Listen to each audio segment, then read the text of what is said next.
therapy session. Please don't die. Please don't die. Okay, fantastic. Hi, guys. My name's Jess Hartley, and I am super excited to be running you guys through this session of Changeling the Lost this evening. For the last 20 years or so, I have been a writer, editor, and game developer in the tabletop role-playing game industry, working on projects like Changeling the Lost for the New World of Darkness. And I am really, really excited to be able to be providing this for folks who are mental health professionals or other professionals. I think you guys have had a little bit of experience with Dungeons and Dragons, and one of the things that I think is most important about learning a broad variety of different tabletop games, especially for therapeutic purposes, is that there's more to different games than just the setting being different or the dice rolls being different. How they approach gaming or how they approach the world can drastically vary from game to game, and you're not going to find that out until you get a chance to sample some of the non-D&D analogs. For example, one of the things that I love about Changeling the Lost is how it looks at characters. D&D, the axis for your characters is race and class, and most D&D analogs run that way. And it basically breaks down to what you were born as and what you learned how to do. And unfortunately, that's kind of how our society tends to look at people and define them too, which is a perfectly acceptable definition, but it's not always the one that's most helpful in every situation. Changeling, for example, looks at your character axis as your kith and seeming, which is what happened to you and how it changed you. So the things that you went through in your durance and how they affected you. And then the other part of the axis is your court. So once you were done with that durance, once you'd come through that trauma analog, how did it change how you see the world and how you're interacting with the world? Did it fill you with fear so that's the overlying principle of your life, or did it fill you with passion and a demand to not ever have that happen again because that was not your desire? I think that having access to a broad variety of tools can be a really, really helpful thing, especially when we're looking at games as therapy. So that's why I'm really excited to share Lost with you. The session we're going to be doing these sessions. I'm running kind of an ongoing story. So your characters will all be part of this particular chapter. You've done some really, really cool things in the past as your motley, which a motley is a group of changelings who are working together and bound by a pledge to a certain purpose. And it can look like a lot of different things. It can look like a family. It can look like a business. It can look like a gang. It can look like basically any kind of bonding group that people come together to work in. And your motley has done some pretty amazing things. You have rescued mysterious relics. You have broken curses. You have saved the life of one of your companion's daughters by finding her a very, very rare goblin fruit. And most recently, you earned a favor from the Summer Queen, who's currently reigning in your freehold, by discovering what had happened to one of her minions. And that minion had been attacked by a creature that looked like a tiger, but had clockwork front paws, camera eyes, and a tail like a cable bundle. It was a very bizarre combination of technology and fey creature. And you were able to determine that this is what attacked the minion of the Summer Court. You are on your way back to receive your favors from the Summer Queen. And as you're traveling, you've come out of the hedge, which is the supernatural labyrinth that separates the mortal world from the world of the Fae, Arcadia. You've exited the hedge, just came out back into the real world. And you're walking back the Summer Queen's brownstone is maybe a 5 or 10 minute walk from where you came out of the hedge, along the edge of this beautiful city park that runs through the center of town. And as you're walking, you notice up in the tree, up above the treetops in the park, and not a completely unfamiliar setting. There appears to be a very large predatory bird that is being hounded by an entire little flock of crows. Perhaps it strayed too close to their nest, or maybe it just ticked them off.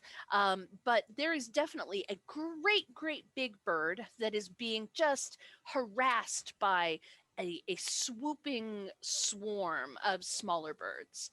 The strange thing is, though, you think maybe that you hear yelling, like, get away from me, coming from up above.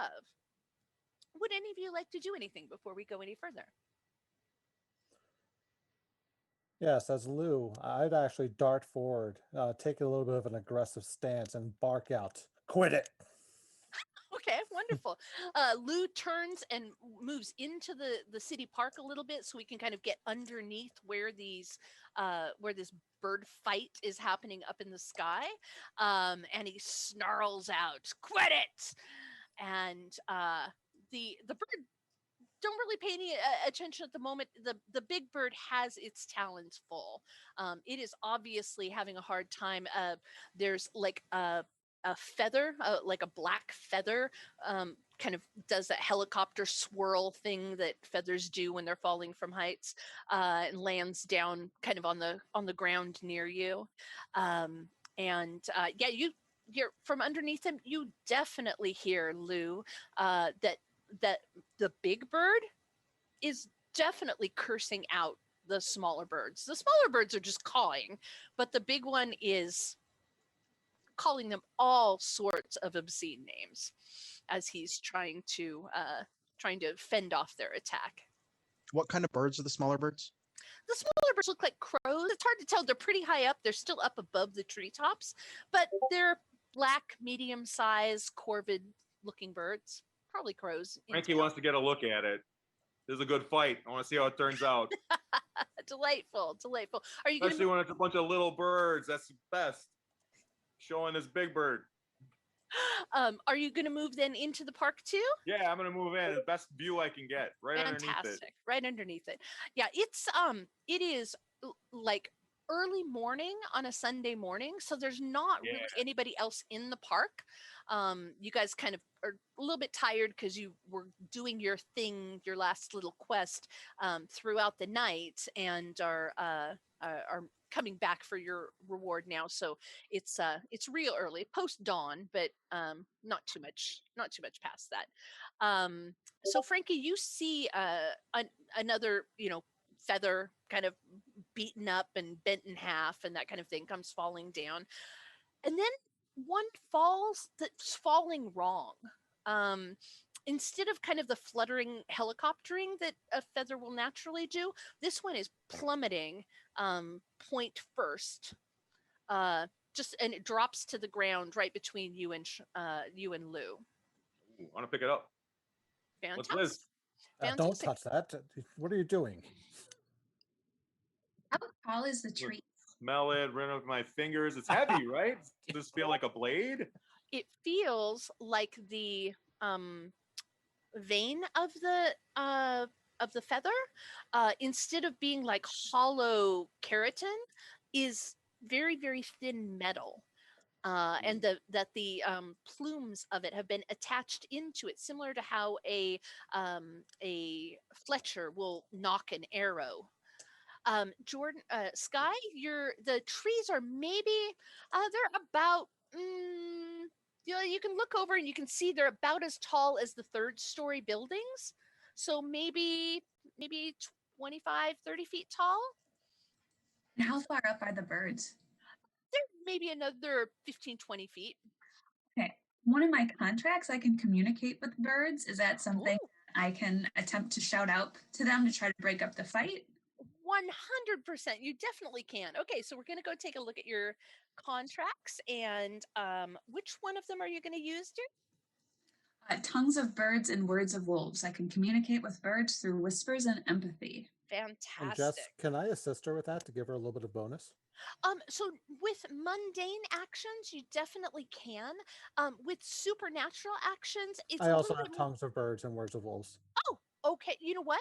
I am definitely going to allow you to do that. If you are able to activate that successfully, then well, hmm. I just need to give one of the animals a new name. I'll pick a little bird and call it, Teeny. Teeny, that's fantastic. Okay, why don't you and Sky go ahead and make your rolls? You're going to roll your weird plus your animal ken. If you have a specialty that's appropriate for it, that gives you an extra bonus die to your die pool. And you're going to roll however many die are in your die pool and looking for an 8, 9, or a 10. If you hit a 10, 10s explode. You get to count that as a success and roll it again. And what you can do, just because sometimes our audio is a little difficult to catch, if you could just, when I ask for how many successes you get, just hold up how many you've got until I acknowledge what you've got. Oh, that's okay. So Sean, I'm going to give you an opportunity to do something here that's not technically by the rules, but I think it's going to be fun for both of you guys. If you would like, I'm going to allow you to split your successes with Jordan, I'd so love that you to. guys both have activated this skill. Would that be acceptable to you, Absolutely. Jordan? Is that cool with you?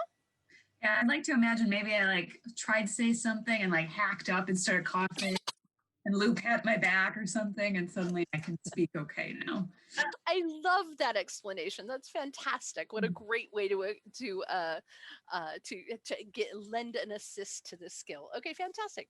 So Jordan, are you going to activate the catch as well? Are you going to name one of the animals? Yeah, I heard Luke call the one teeny, so I'm gonna name the big one Big Bird. Okay, fantastic. We got Teeny and Big Bird. Write that down so I don't forget. Fantastic. Okay, so you guys can definitely hear now. The crows, the smaller birds, are like, get the hell out of here.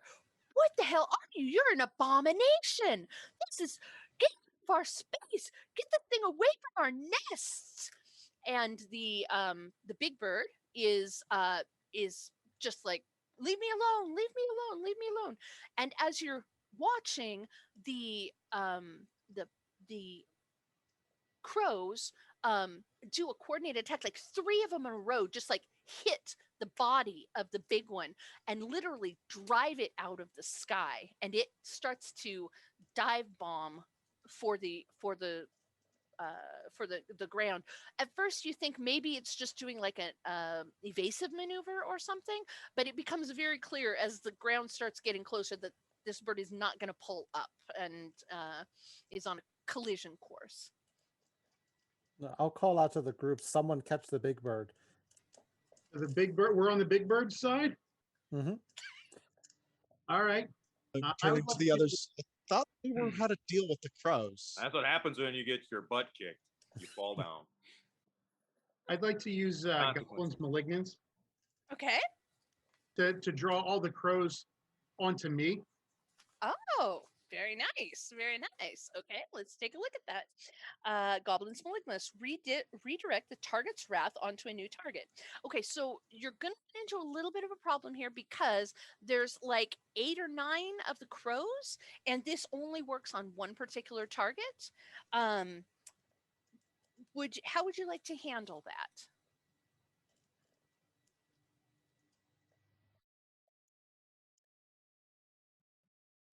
Do you want to try it with one to start, and you could just slowly but surely pick them through, or?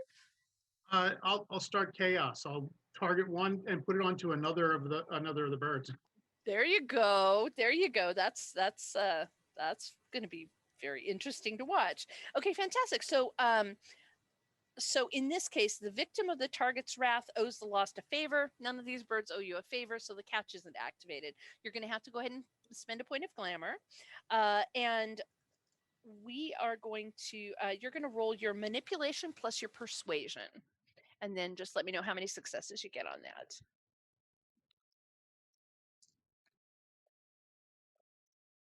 Birds are dumb. 3, fantastic. Yeah, so Alex looks up and he's like, and one of the crows just like lets out this Lou and Sky, you hear this mother, and it like changes path. The rest of them are just kind of circling. It changes path and starts attacking one of its parliament mates, and the conversation turns very quickly from "yeah, we got him" to "what the heck," as the bird starts attacking its companions. Go ahead. So I was going to say, so Marlo sees what Alex did and gets kind of a glint of joy in his eye, and does the same to another crow. Fantastic. Go ahead and roll the manipulation plus persuasion. And got 1. And the birds are still dumb. And okay, yeah, definitely. Same thing happens. In fact, one of the crows that's like, "What the hell?" It now is attacking another of its companions, and the whole flock is just kind of this swirling mass of chaos. Is anybody going to try to? Big Bird is still falling. I want to run in and try to grab him before he hits the ground. Fantastic, fantastic. Okay. I do not intend on trying to catch Big Bird, but I will go over to see if there's anything that can be done. Cool. I want to be right there.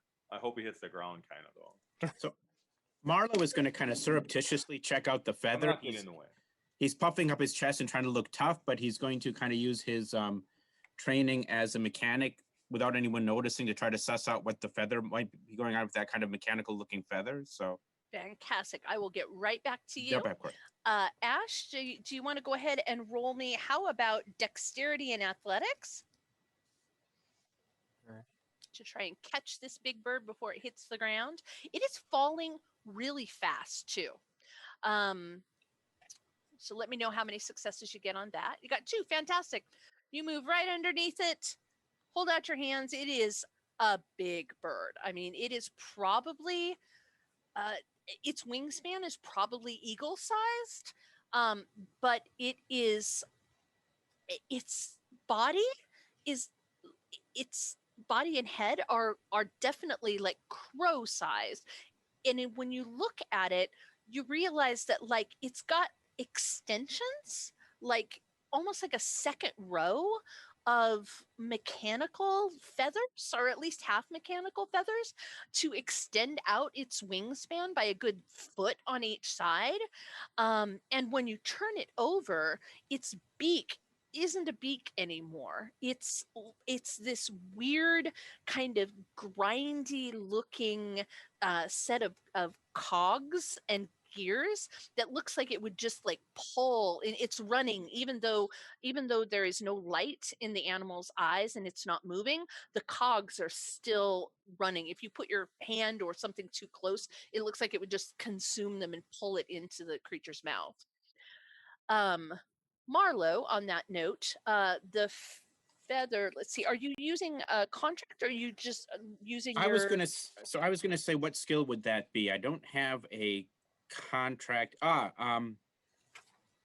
Knowing touch. Knowing touch. Talk Would to an that do audience. Yeah, you could definitely try and use that. But now that I've noticed, so Marlo's standing there kind of with the feather in his hand, and he hears the cogs of the beak, and that kind of attracts his attention. Sure. But I would be calling Marlo over anyways. I'd take a look at that. Like, this one doesn't need a doctor. Not a doctor. Maybe so a mechanic. Marlo will take a look. Now the knowing touch is let me see how that works. 1 glamour, and then what do I roll? Weird plus crafts. Yep. Let me find them. Where do I find my weird plus craft? Oh, okay. Your weird is directly above your contract. Oh, I see it. Yes. It's there. And then your crafts is on the front page. It's under mental skills. Let's see. Yep. Okay. So 3. Just a real quick while he's rolling that, just to give you guys some information about changelings and mechanics. If you have 0 in a skill, you can still make a roll involving that skill. You're just at an unskilled penalty, untrained penalty. So for social and physical skills that you have a 0 in, you're at a -1 penalty.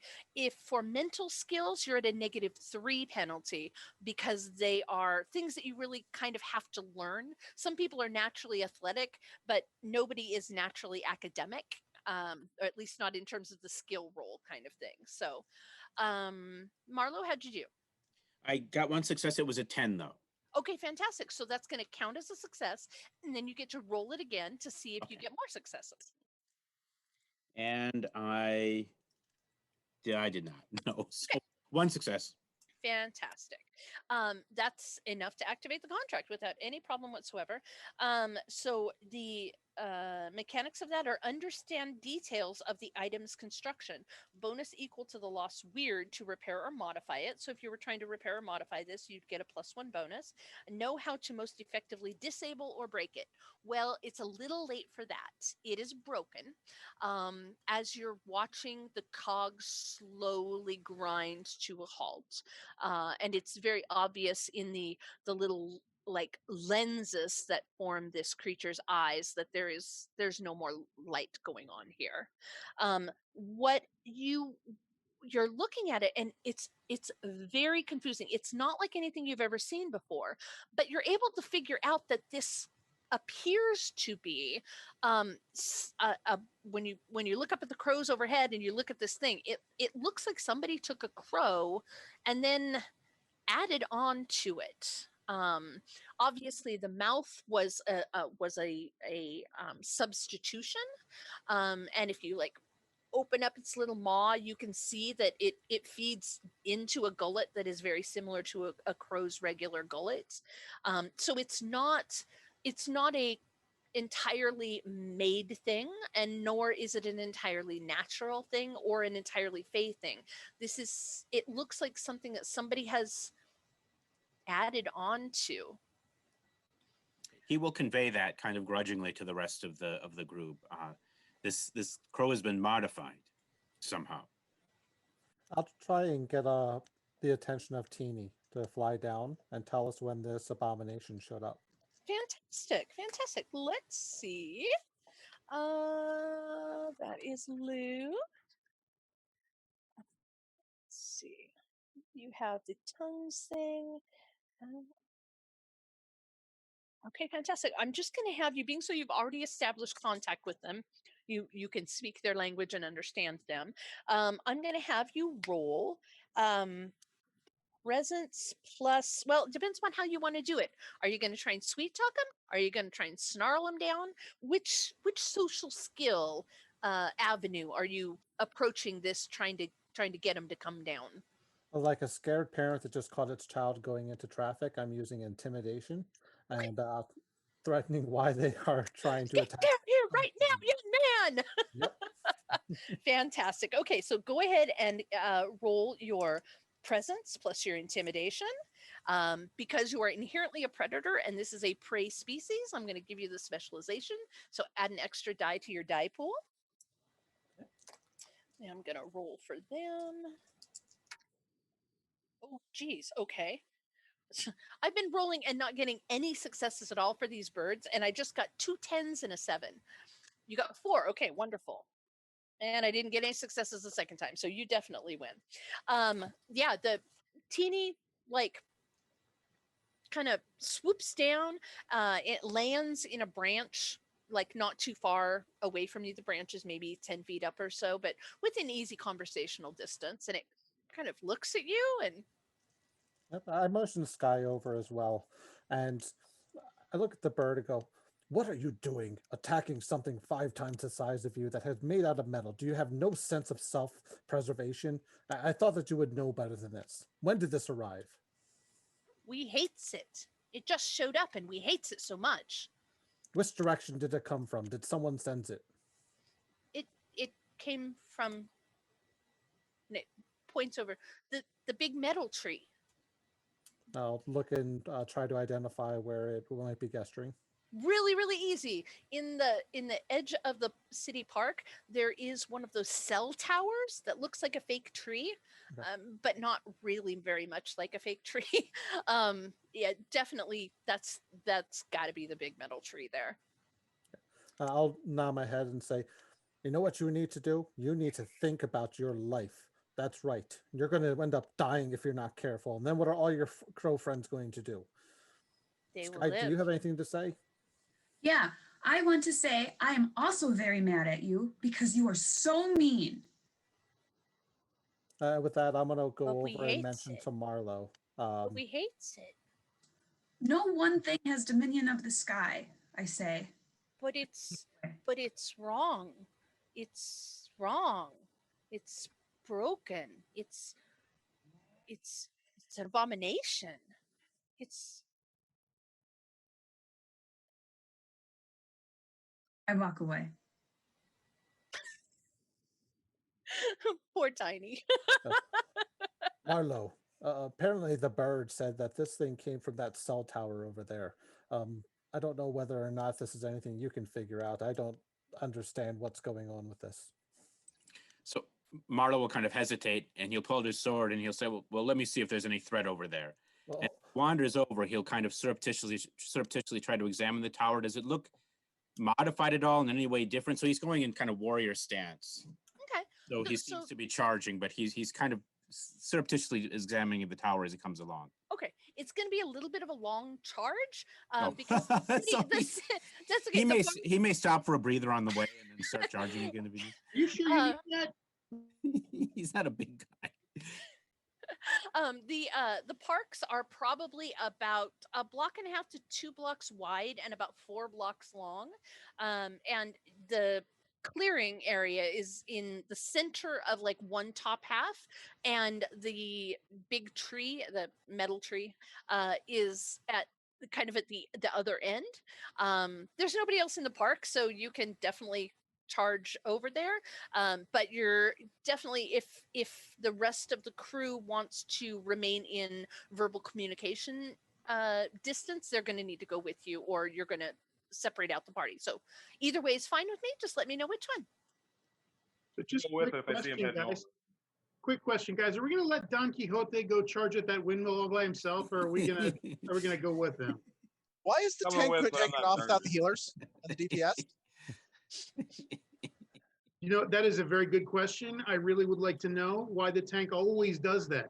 Just charges off after the boss, doesn't wait for the DPS or the healers to show up. It's just wrong.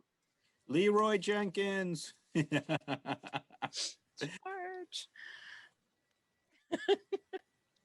Anybody? Okay. Bird? Does anyone have the dead bird? If they don't have it, I'm gonna drag it with, because we gotta, anybody I'm still else holding it in my hands. bring it with? Come on. Okay, so as you approach the cell tower, it is the base of it is about as big around as like a redwood tree. You figure if the 7 of you held hands, you'd probably ring it, but it's about the size of like a small 1-room building at the base, and then it goes up for, it's taller than the regular trees in here, so it's probably maybe 30 to 40 feet tall. It's a big metal cylinder, and you don't get up to the branches until you've got up, above where the other tree heights were. But there is at the base of it a doorway. It's a door. It's currently closed, and it's got all kinds of warning signs. High voltage, authorized personnel only, do not trespass on penalty of this penal code, and that sort of thing. And the door is it's got a very large chain and lock on it. I've played enough games to know that this is definitely the way we need to go. Agreed. So let's bust the chain. Who can bust the chain? Trying to see, but I'm going to cross my arms and go, I can bust the chain, but this is dangerous. Why would we do this? I'll do it. A couple of the crows have followed you guys over and are watching you curiously from the nearest treetops. Do as I say, not as I do. What's the worst that can happen? Why wouldn't we do this? I agree. Never asked that. This is our moment of glory. Steven, you're talking and I can see that you've unmuted yourself, but I'm still not hearing you at all. That's 'cause I accidentally hit the mute on my headset. Fair, totally fair. I'm sure I that was can, something clever. Just shim the lock if you guys want, but do you want to go into high voltage area? Yeah, I'm gonna start picking this lock with this feather. Fair enough. Fair enough. There's got to be a Okay. secret area in there somewhere. We can find it. Ducks and larceny. Penalty for using a feather. You know what? You're using a feather as opposed to something else. But maybe like a -1 die penalty to it, not to your successes, but just to the die you're gonna roll. Got it.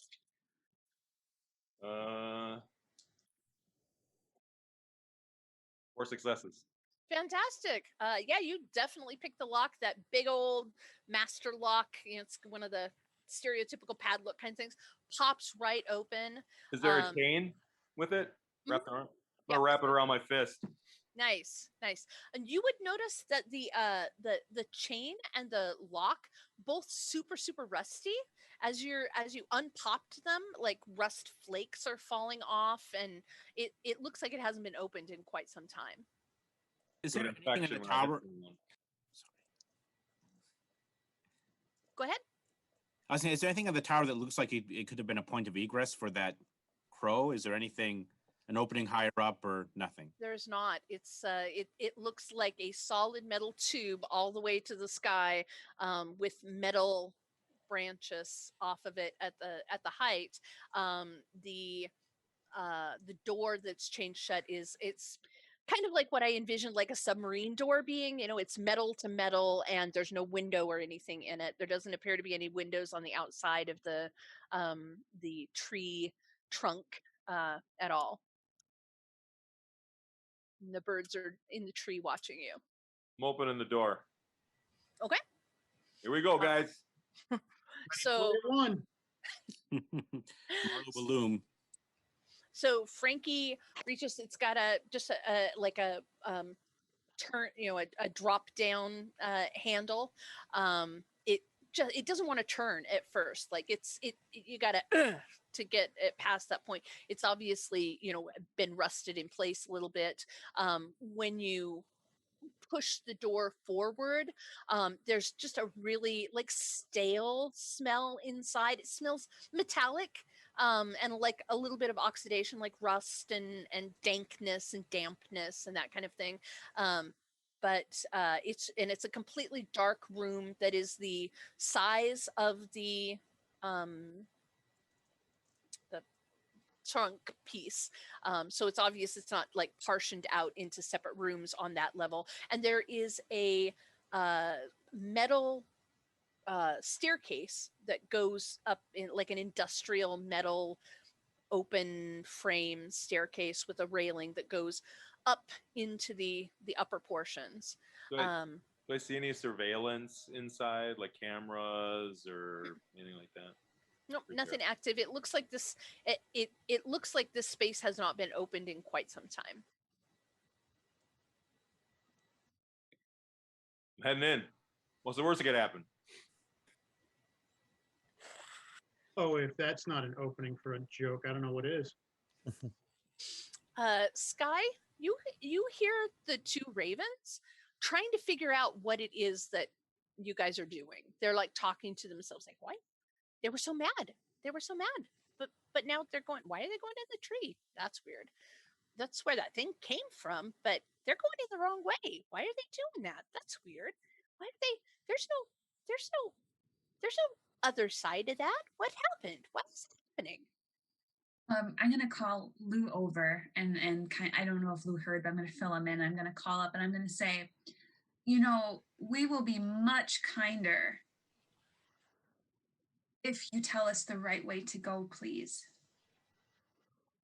Can I use my Pathfinder contract to see if there's a path to the hedge? Okay. I'll get right to you as soon as we're done having the bird talk with Scott. Don't let me forget that. The bird comes down to the point where it can kind of like talk at you more directly, and it's like that thing didn't open the door. The door just disappeared. That it didn't do that thing with the thing and the vines, the metal vines. It and that room wasn't where it came from. It came from smelled like plants. Mm. I don't know. I don't know how it did it.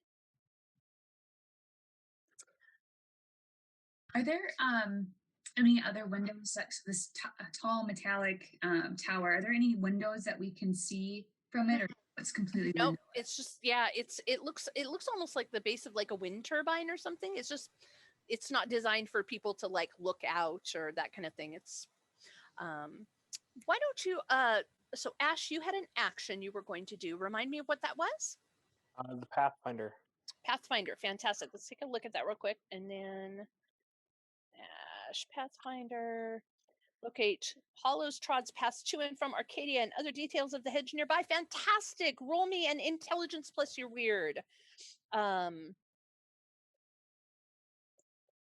You are still on this side of the hedge, so unless you want to open a gateway or something, you're not going to be able to complete the catch.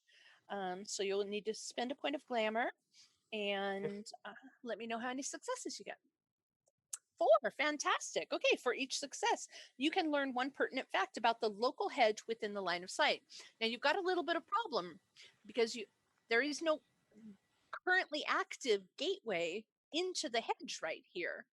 So the one that you came through when you came back is clear on the other side of the park. It's on a kind of a stone gate with a metal top that's like a decorative arch in the center of the park. That's how you went into the hedge to go track down the tiger beast, and that's how you came back out. But you're now in a different corner of the park, so you do not have a current line of sight on the hedge, unless you would like to open a gateway of some sort. Are you familiar? Oh, you are not familiar with how to open gateways. So changelings can, on any doorway, window, even like a thing that reflects, mirror, that's the word I was looking for, even on like a mirror that's big enough, anything basically that is a passageway looking thing that you could theoretically go through, a changeling can put their hand on it, spend a point of glamour, and ask/demand to be let through, and that will open a gateway into the hedge. However, generally speaking, people don't tend to do this in other than emergency situations because a gateway, once it's been opened, it closes, but it never becomes completely inactive again. And that means that something from either side could activate it again and open it. So, for example, it might seem very convenient to put a gateway to the hedge in your bedroom closet. However, for the rest of your life, you have to worry about something opening that gateway from the inside and coming into your room. So, does that make sense? Yes. Okay. So at this point, you could, if you would like to, check around and see if you could go to like the arch gateway. There are also ways that you can search to see if there are any active gateways. In fact, I am willing to, because you got 4 successes, and there's no vision of the hedge in this way. I'm willing to, if you want to, allow you to sense if there are any non-active but have already been opened gateways in the park that you have not seen. I would love to do that. Fantastic. That door right in front of you, that is very definitely a gateway. It just simply has not been activated at the moment. And you would also know that gateways tend to they close behind you once you've passed through them.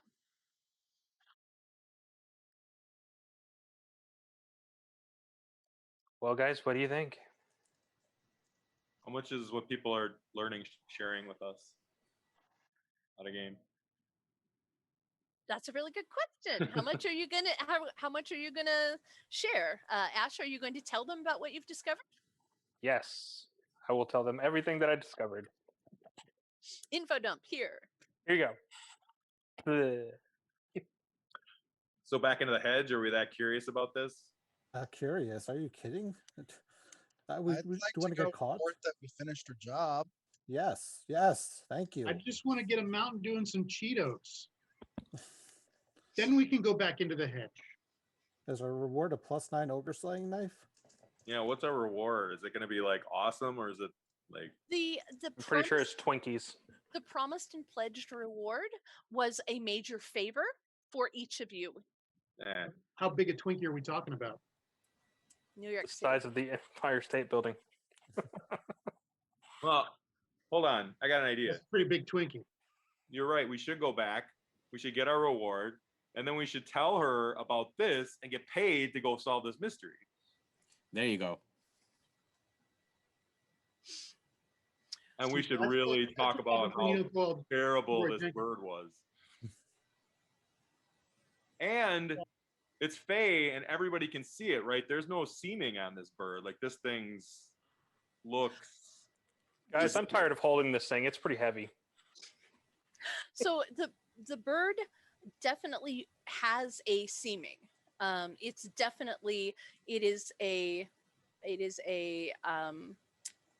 crow that has had fey magic done to it. So you're guessing, well, you can't necessarily see what a human would see if they looked at it. You're guessing they're probably just going to see a crow Oh, okay. because that's how fey magics usually work with the Okay, mask so and the mane. it does I have wasn't probably sure. mask. 'Cause the birds are reacting to it strange, but that's different. Alex, did you have something you wanted to say, dear? No, I was just going to point out that making a deal and to go do something is what happens when we don't go all Leroy Jenkins.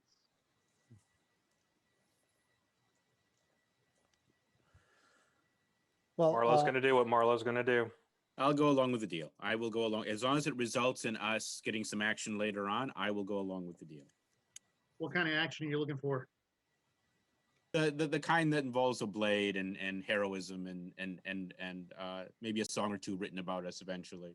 I hear you, Marlo. Boring And- right now. Boring. And Twinkies. Twinkies. Don't forget the Twinkies. Oh my god. If I gotta. Oh my god. Just at least drink a drink, man. The so you've opened the door. The entryway there starts to kind of shimmer. I Oh, step this back. is bad. Crap. I try to hide by the tree where the birds are and get ready to pounce if need be. Fantastic. Yeah. Marlo looms before the shimmering. I want to move off to the side of the door so when it comes out, like I'm on the side of it and get ready Fair. to smack it with this chain. Fair. I'm ducking behind whatever is close. Fantastic. Okay, so we've got Lou and Ash hiding. We've got Marlo striking a heroic pose in front of it. We've got Frankie off to the side ready to shiv whatever it is that comes out there before it even knows he's there. What about Gray, Alex, and Sky? What are you guys going to do? Oh, look, there's a tree line over there. One more for the hiding group. Alex?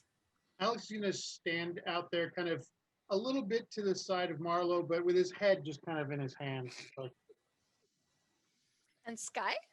Go off behind a tree and just kind of peer off the side of it. Fantastic. Fantastic. Okay. Roll. Yeah. So the shimmering clarifies, and what all of a sudden, instead of seeing into that room, what you're seeing is a overgrown, like almost looks like a solid wall of brambles. Some of the vines there are like this big around. They're just huge. You can see the thorns on them from where you're standing. Even those of you who are hiding, that's how big and overgrown the brambles and the hedges in this area. There is a tiny little track look, you would, even the smallest of you would have a hard time like sneaking through it to the side and that kind of thing. And something is rustling in the brambles on the other side of the entryway. Would you like to take any action before it gets a chance to move? Nope. Okay. So something comes about knee high, comes dashing out. It is going super fast. It appears to be about the size of an overgrown house cat. Its fur, where you can see it, is tabby colored, so it's got like gray and black markings, stripes and color gradation and that kind of thing. But it is making the weirdest, like, sounds like a tea kettle whistle sound. And as you're glancing at it as it's dashing by, you're pretty sure that its back legs are wheels. And it is heading across the park, actually heading kind of towards those of you who are hiding in the tree line, because it doesn't want anything to do with the area right here. What would you like to do? I'm pretty quick. I'm going to pounce it. Okay, fantastic. Let's go ahead and let's roll initiative just to see, assuming that any others of you are going to attempt to do anything with it, and we'll just see if it can get away or whether you're going to grab it. So what we're going to do is grab my little handy dandy thing. So you're going to roll dexterity plus composure. Let's see the result of it. Oh, wait, no. So your dexterity plus your composure and roll one die. This is going to work a little bit differently than the way we've been doing dice pools because initiative is wonky. So whatever your score is in dexterity plus your score in composure, just keep those as a number and then roll one 10-sided die, add that number to the previous number and give me that number. That'll be your initiative. 12. Who was that? I'm sorry, I was looking down. Sorry, Marlo. Marlo got a 12. 14. And who was that? Frankie? Okay. 14 10. for Alex as well. 14, Alex. 10 for Ash. 15, Ash. 10. Sky? 16. 16. Bird girl fast. Lou? 4. 4.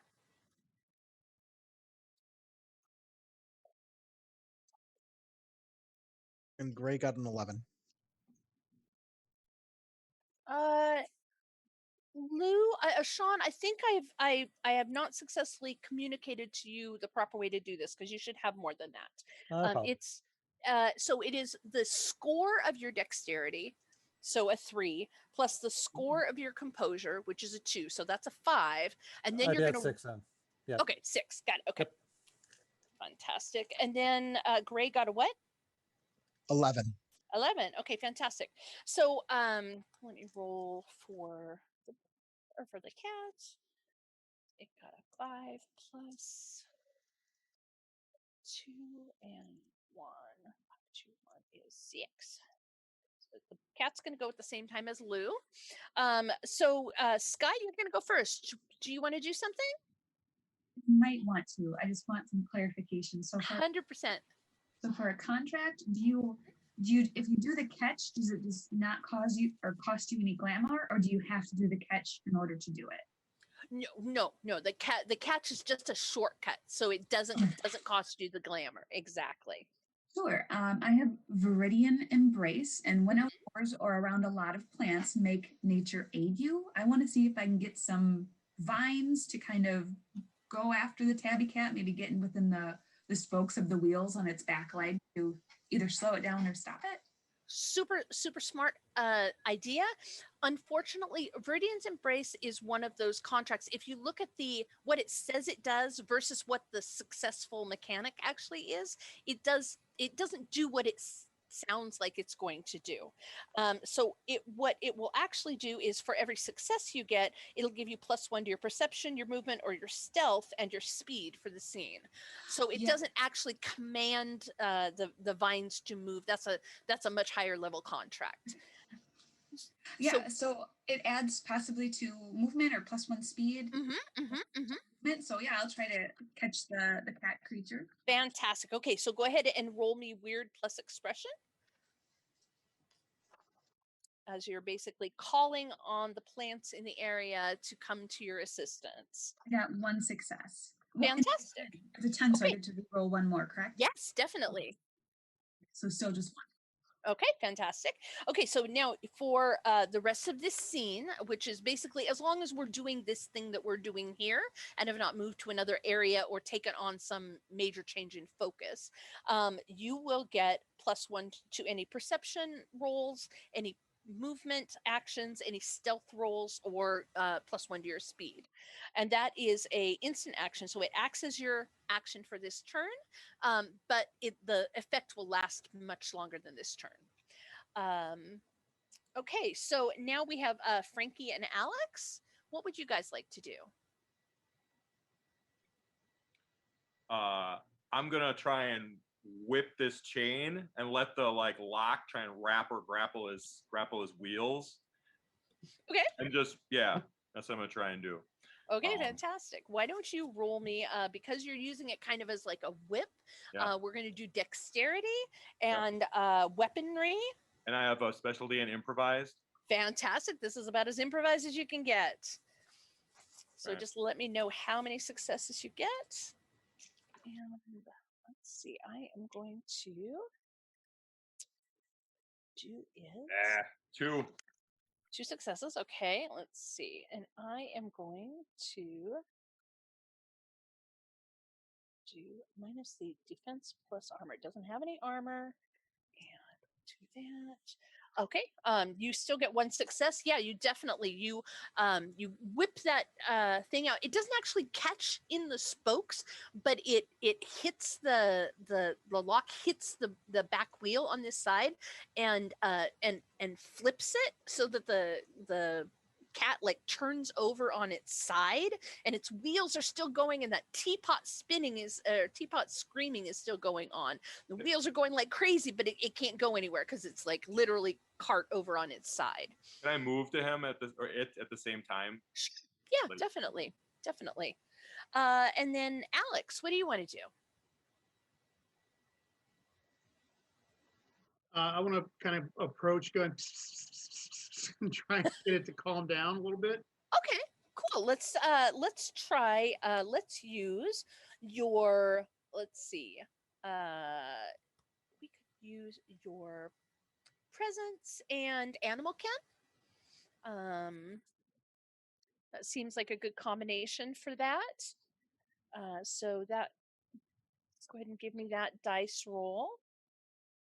Okay. And because you have a 0 in animal ken, you're at -1, so it's your presence is 4. But because of my seeming blessing, I have no untrained penalty for social skills. Well done, good sir. Fantastic. Okay, so that will go ahead and give you 4 die to roll. So let's see how many successes you get. 2 successes. The cat, it's still on its side, but it definitely turns up and looks at you, and it looks like its facial expression looks like it's trying to meow plaintively, but all that's coming out when it does is this really high-pitched tea kettle whistle sound, and it's like grabs its little kneading front claws towards you, and you realize that its ears have been removed, and tiny little speakers have been implanted into its head. It gives it kind of a weird profile for a feline. Looks like it has little stubby ears. Let's see. Okay, so that is that. And yeah, it's definitely trying to Can I pet him? I want to pet him. Sure, yeah, definitely. Go ahead and pet him. Let's see. So Marlo, I believe that you are next with a 12. What would you like to do? So how far? I'm still by the gate. How far did the cat get away from that open gate? Let's see. As it came through. Oh, not very far at all. Maybe Okay. 10, 15 feet from the gate. So I think now that they're petting it, I probably can't kill it. So I'm going to stand in front of the gate and just keep an eye out if anything else comes through. Okay. Try to talk myself out of just charging in. Okay, fantastic.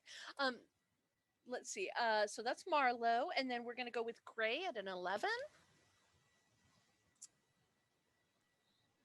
They seem to have caught the cat. So we're just picking up a bunch of strange I'm gonna go take a look at the bird's dead. I'll go take a look at the bird. Okay. Ash, did you drop it somewhere, or do you still have the bird? He's still in my hands, and I'm still mad about it. Here, I'll Okay. take him from you. Can we feed the bird to the cat? Let's not. Into If it makes it lighter, please. So Ash, your action is next. How do you want to deal with Gray's request? I graciously give the bird over to Gray. Thank you. Thank you. It was very heavy. It definitely is. Like you would think that a crow of that size would be pretty light because they're birds, but it's real heavy. And then Lou, you are last. What do you want to do? I'm going to gesture towards the birds and then whisper to them saying, I need you to help me see, and activating my beast's keen senses. And I'd like to look through the portal to see if I can see anything that set this cat loose. Ooh, very good idea. Fantastic. Okay, let's see. Beast keen senses. Fantastico. So you're going to roll your wits plus your weird. You cannot currently see or touch a wolf. But you're attempting to do this with a bird. Mhm. Normally, I think just to make sure that I'm explaining the rules right. Normally, you choose what kind of an animal you're doing, and because you are a wolf beast, I pre-chose wolf for you. Okay. But we're gonna have fun with this. Go ahead and touch the bird. Activate your if you would like to activate the catch, and we're gonna go ahead and just let it work for birds this time. Sure. Okay. And you're going to use sight rather than smell. Mhm. Okay, fantastic. So go ahead and roll me wits plus weird. I got two. Fantastic. So you are going to get a +2 bonus on all wit rolls related to perception for the rest of the scene. Mhm. What I'm going to do is I'm going to go ahead and have you do a perception check, and then we'll throw that bonus on top of there and see what you can see through. You're looking through the gateway, is that right? That's correct. Okay, fantastic. So roll me your wits plus composure for your perception. Add 2 after you're done. Add 2 to your dice pool, and then tell me how many successes you get.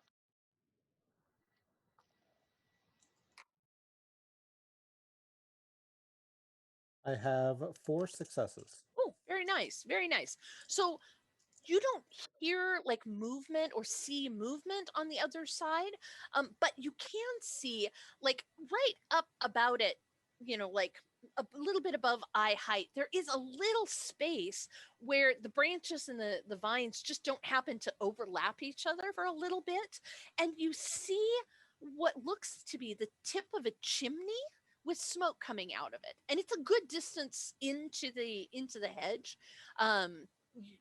You can only just see a tiny little miniature of it at this point, but there is definitely something, looks like a building of some sort with chimney smoke through the gateway, even though there's no real clear path to it. So that brings us to Kitten Meow Meow, who is still looking at Alex and doing the. If you look close, its mouth has been like stopped. It still has like a cat mouth, but the reason that it's not being able to like make meowing sounds or even speech is there's what looks like a whistle has been like implanted blocking its mouth. So every time it exhales or yells or tries to meow or that kind of thing, you're just getting this steam tea kettle sound. Are we going to remain in combat rounds at this point, or now that the cat is on its side and not going anywhere, are we okay to drop out of combat? I'm okay dropping. Okay. I'm okay Sorry, with dropping Frankie. the I don't wanna Marlo kill it. remains ready, however. I'm going to wave my hand desperately at Ash to get his attention to come over to me. I'm heading over.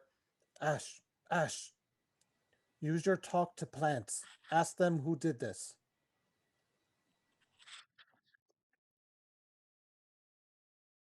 I'll use primordial voice. Delightful. Okay, so you are going to, let's see, primordial voice. Would you like to complete the catch by making some sort of an offering to the plants? And which plants are you going to attempt to be talking to? I guess I mostly just need to know mortal side or hedge side, because there are park plants on the mortal side, and there are brambles on the hedge side. I'm hedge side. Okay. And would you like to make some sort of offering to them, service or action or that kind of thing, to butter them up, or do you want to just spend a glamour? Can I offer a gift, like a bird? Sure. Hey, Gray, can I have the bird back? No, I'm examining it. Come on, Gray. Gray's like elbow deep in this bird, pulling out mechanical parts and guts, and he's like, "Not right now." Besides, the cat gets to eat it after he's done. When did I agree to that? In 5 minutes. I still haven't forgotten about the Twinkies. I never promised you any Twinkies. Give I guess I don't have a gift. give Hedge some water. Do I have water? And I'm not we're not going to do the whole, if you didn't put it on your character sheet, you don't have it. If you think your character would have a water bottle with you when you're going out traipsing through the hedge and stuff, you're more than welcome to have a water bottle. If you want to have some string or ribbon to tie on a branch, that's perfectly acceptable. Just basically, if it's a mundane item that you could theoretically have had in your pocket or something, just feel free to run with it. Okay. We're here for funsies. I'll take out a ribbon and tie it around the branch or the bramble. As an Delightful. offering. Delightful. Fantastic. Okay. So go ahead and roll me your socialize plus your weird. Socialize. Socialize will be on the front page, right-hand side, bottom right. Okay. And your weird is at the top of your second page. That would be It's just two. one. 2 total. So I got 1, 10, and then I guess I'll roll that one again. Just one Okay, success. fantastic. So this is going to last for about 5 minutes, and you can basically now ask the brambles about anything you want to. You know from using this before that it's they'll only be able to remember back about a day unless you're like really get good with them. But you know they should be able to remember stuff that happened within the day or so. So what would you like to ask them? Who released the cat? Cat ran by. No one released, just cat ran by. Have you seen this bird before? And he points over to Gray holding the bird. Bird flyby. No one released the bird, but bird flyby. When did they come through? The bird. Just now? Maybe. Time is hard. Less than a season. Less than a night. While the sun was up, after it got dark, then the sun came up, then you guys showed up. About that long. Ash looks over to his crew to see if they have questions and shares what he has learned.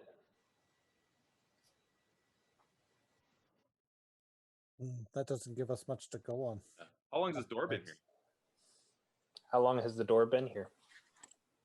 Door. Oh. the door to the tame trees. Long time, but no one can come through for a long time until the bird and the Oh. cat. What direction did the bird and cat come from? There's like a rustling a little bit further away. Lou, you would recognize it's vaguely in the same direction straight ahead as the chimney that you saw. Okay. At that point in time, I'll share with the party that it looks like it's pointing at that chimney, and I'll kind of bend and poke and try to get the most direct line of sight towards it. Whose house is that? Whose chimney? The Maker Man. Gray, what you need? While they're doing this, I've been examining the bird, trying to figure out what it is that's into cult with specialty in Fey parts. Fantastic. Yeah, it definitely looks like someone took a mundane bird, whether that mundane bird got over into the hedge or was brought over into the hedge. You can't really tell, but it had spent time. Obviously, it's got enough Fey oomph to it to, you can see like little subtle differences between a completely mundane bird even before you start adding on the clockwork aspects to it. And I've forgotten, did you have a specific question? Or Does this look like someone is trying to make changelings out of animals? it looks like someone is doing something to animals,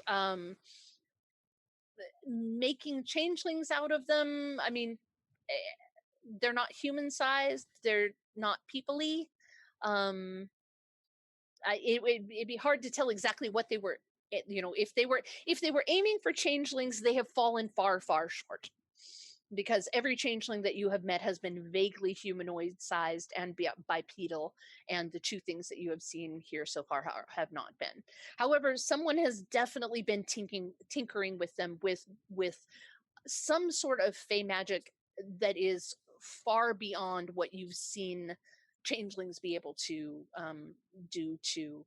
This looks well beyond what a contract could do, though.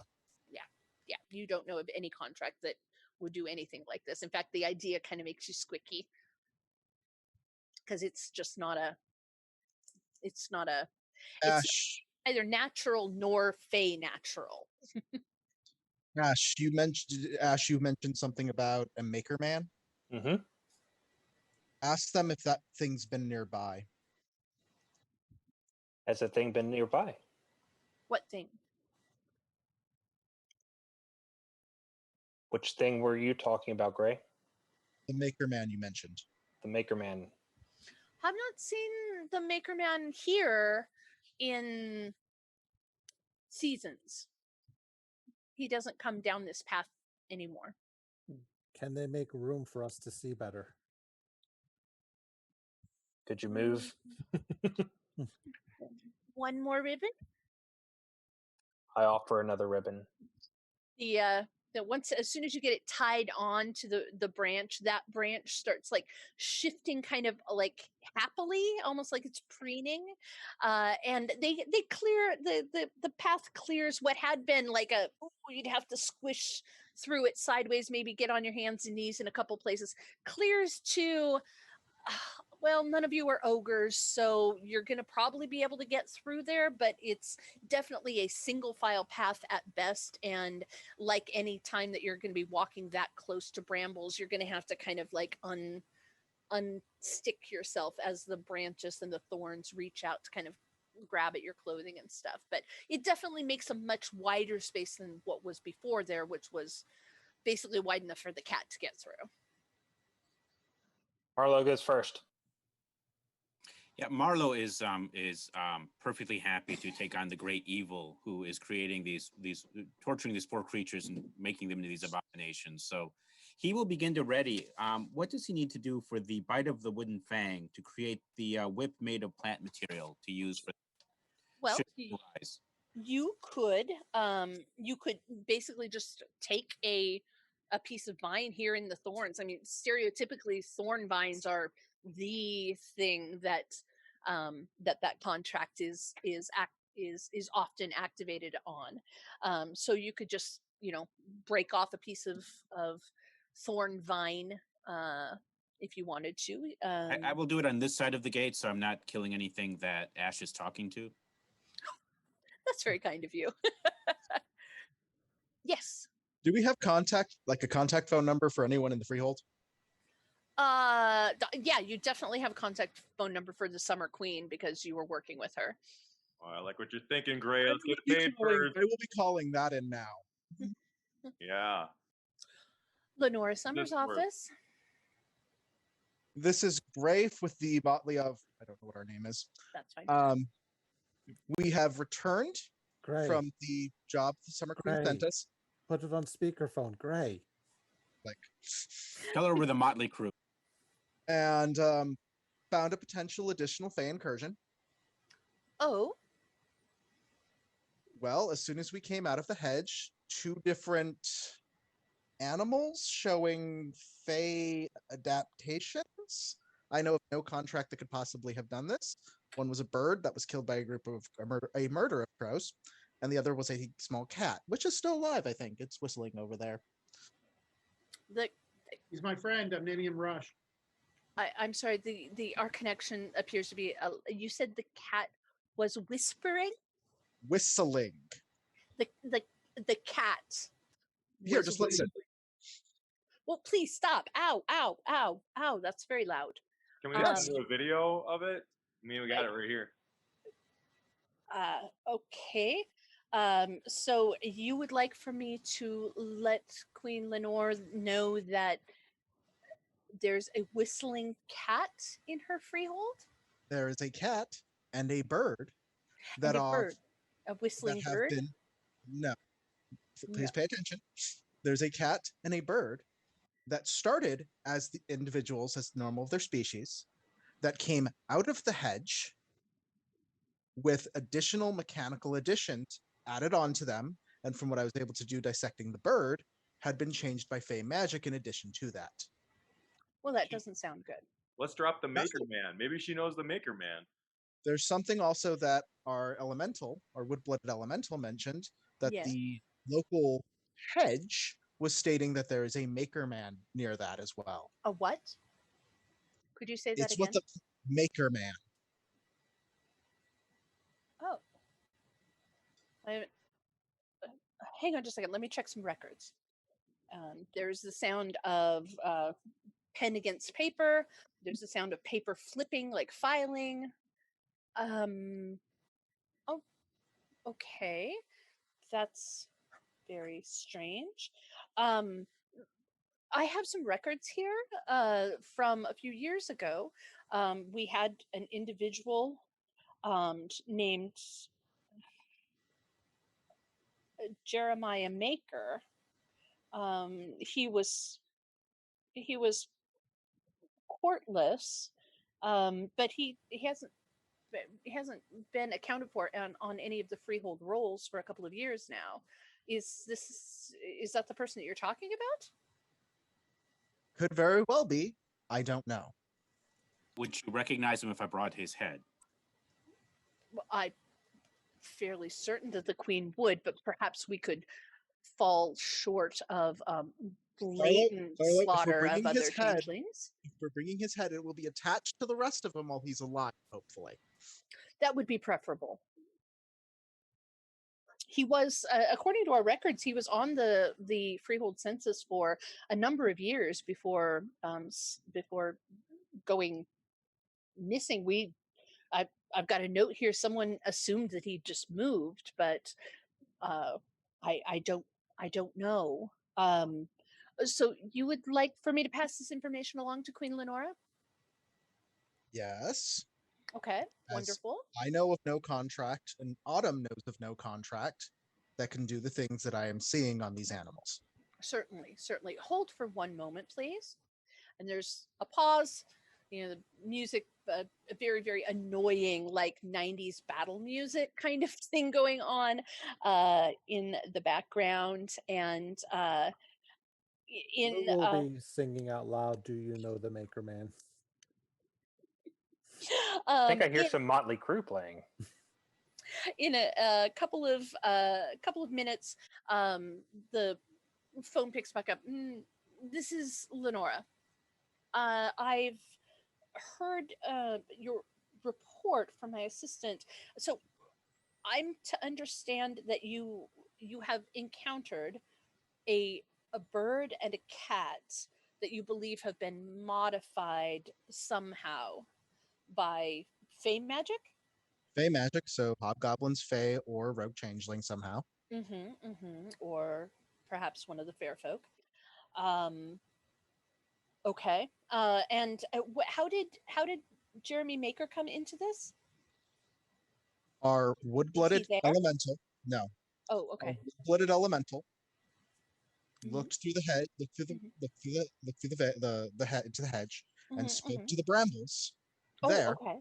And the Okay. brambles are saying that there is a minor trod, or used to be a minor trod here, Mhm. that a maker man used to utilize, Oh, and interesting. has not for several seasons. Interesting. Well, that would line up with my records about Mr. Your Maker going. assistant, Excuse me. your assistant is the one that brought up this Jeremy Maker. I said nothing of the fact that this was that person, just that the brambles have said there is a maker man. Certainly. And we have a maker man. cyborg fey animals. Okay.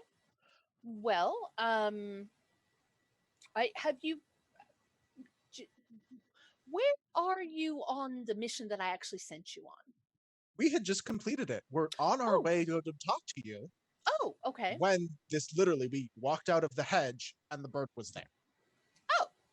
Examining where the bird came from, the cat ran out. So is the bird and the cat what killed Algernon? The rat beast that I sent you out to discover what had killed him? No, that was some other kind of giant animal. It might have been animal mechanical. So you got We have a three cloth of it. different. You had three different animals that are mechanical in some way. Out of character, it was a mechanical cat that was okay. Tiger. Yes, mechanical. 100%. Yes, there was a mechanical tiger that attacked Algernon, and we dealt with it. And then after we immediately came out, we're finding more of these, which is concerning. Well, it seems to me that in order to fulfill the tenets of our pledge, you probably need to go and investigate that and find out exactly where these things are coming from. The agreement we had was that we would. The agreement we had was that we would find the thing that attacked your courtier, the Count Algernon, and see what happened to him. We found that. Oh, okay, I see. So what's it sounds as if you're negotiating for an additional bargain here. Is that what we're doing? Twinkies, it's about the Twinkies. I'm fine with another favor, like a boon, whatever you want to double down. I am allowing you to know, as a leader of the Freehold, and that the Freehold is aware there is a potential fey magic incursion going on. Would you be willing to go investigate that? We would. Yes. That sounds lovely. Why don't you do that then? Twinkies. I believe my cohorts want a lot of Twinkies for this, though. They're big Twinkies. Twinkies means favors. I believe Alex wants to keep the cat. He's my friend. Twinkies? I don't understand it either. Fair. Twinkies mean favors. Twinkies mean favors. I see.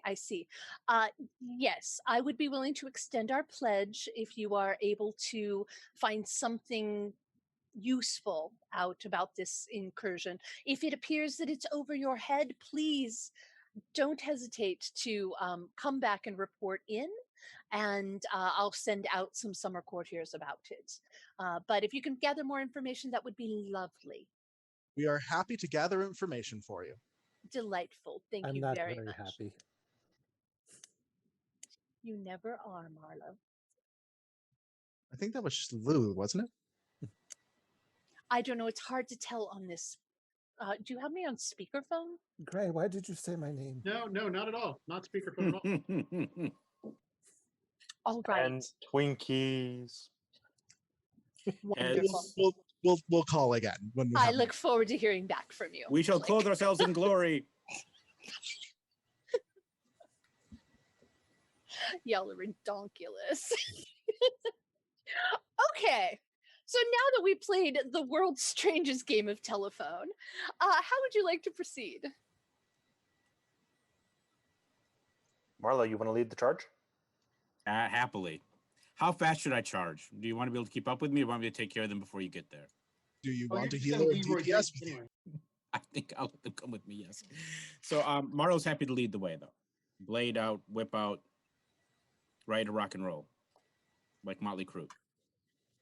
Hey, Sky, one of the little birds, the crows, the one that you like dressed down before and were like, is kind of comes and like lands on your shoulder if you'll allow it, and is like, you're gonna need help. I'm gonna like give it a scritch in the spot that I like to get scritches when I was a bird. And I'm gonna be like, that would be wonderful if you could help us. I'll protect you. Oh, yes. Fantastic. Okay, so Marlo's gonna lead the charge. I'm gonna pick up my chain and lock and bring it with. Are you gonna set the cat back up on its wheels, or Oh, I'm gonna carry him. you're gonna carry? Oh, you're taking the cat with you? Okay. Thank goodness someone else can carry this animal. If this is a stealth recon mission, I don't know if we need a teapot kettle cat.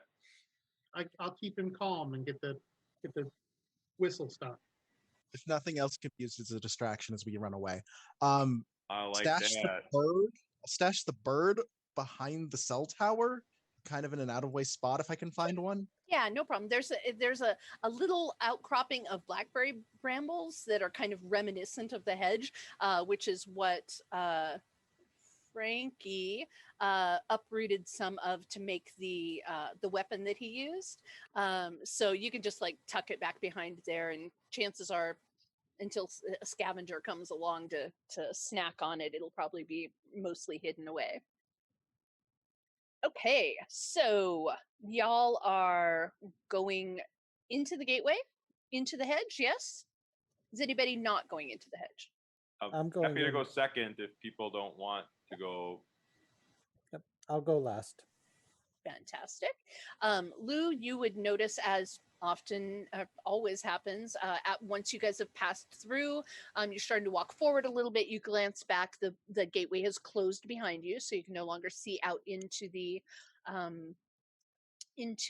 park, but you do see there's a fairly notable two fallen trees have like landed against each other and kind of made a archway that's tall enough that you literally did just walk through it.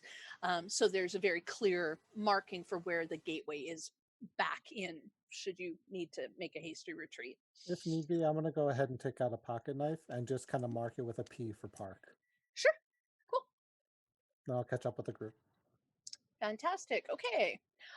You are making your way through. It's obvious how far the Ash's agreement with the Briars went, because you go forward a ways. It kind of angles off towards where the chimney is. Now that you're on this side of the hedge, you can see up into the sky a little bit, even though the vines are very overgrown and kind of form a canopy, so you're kind of walking through like a tunnel, but you can still see the sky through it and that sort of thing. And you can definitely see up ahead of you, you can see the pillar of smoke going up from the chimney, and you hit a certain point, maybe 15-20 feet along the way, where things start getting narrower and narrower, but you can still make your way. It's a little awkward, a little tight, but you can manage to make your way through it. And then up ahead of you, you see a point where the hedge just stops. Like it's just a tree line, a clearing. Obviously, somebody has spent enough time and energy in this area to create a hollow. So it's its own like tiny little clearing in the hedge, or in the clearing that's been carved out of the hedge. And you know that anybody can do this. Sometimes they're as small as like a little den for someone to be able to sleep in safely. The one that you guys rescued for the Spring Queen was a full-on, had like several outbuildings, raised beds, a small orchard, that kind of thing. So you know, it was basically almost a city block big, but that's about as big as you normally see hollows. This one's it's big enough that there's a what looks to me maybe a 2-3 room stone hut there with thatched roof, and it has a chimney. There's a small shed. It looks like somebody's been doing some gardening, and yeah, that's so you can see that without emerging out into the clearing itself, like while you're still back in the brambles. So I'll let you decide how you'd like to proceed at this point. You're just kind of at the edge of the tree line. This is a scene from a horror movie. I'm just putting that out there. This looks like a scene from a horror movie. I've seen this movie. It does not go well. That's the cat. Well, for who? The guy in the shack?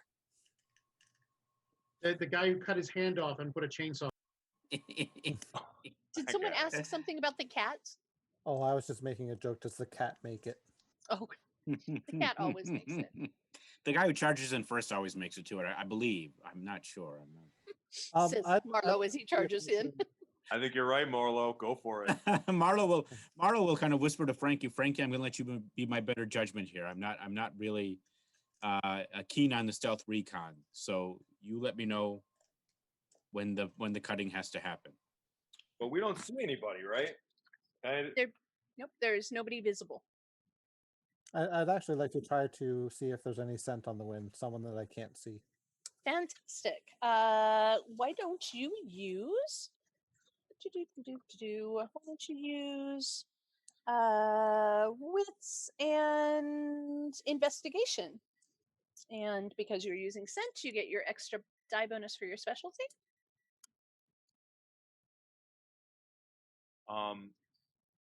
2 successes. Yes, there are the sense of a lot of animals. There is this a human scent, doesn't smell like they wash very often, pretty rank. And let's see, what else are you smelling for? The animals and people is great. I'm trying to also smell whether or not I can smell gunpowder, ash, charcoal, or anything else that's going on that could. Definitely the smellings of chemicals, inorganic, fiddly things. There's a fire going. Definitely lots of like acrid scents over the top of each other. Lubricant oil, blood. Is there a window to this cabin? Yeah, the cabin has looks like it has like 2 windows on each side that don't have glass panes. They just have open shutters, and the shutters are open. Let's see if I can stealth up to one of them. Definitely. As you're stealthing up there, Frankie, go ahead and give him his roll, Jess. I'm sorry. No, that's fine. It's fine. Why don't you go ahead and roll me your stealthing? Let's do dexterity plus stealth. And I get 9s again, right? My steaming. You, Frankie. Yep. If your seeming says you do, then I believe you. Yes. All right. I says that I spend the glamour for the increase in my dice pools, but this 9s again is always right. Yes. The 9 again is definitely. As you're stealthing up, Frankie, I'll tell you what it is I'm smelling, so you're aware. Doesn't help me at all. 1 success.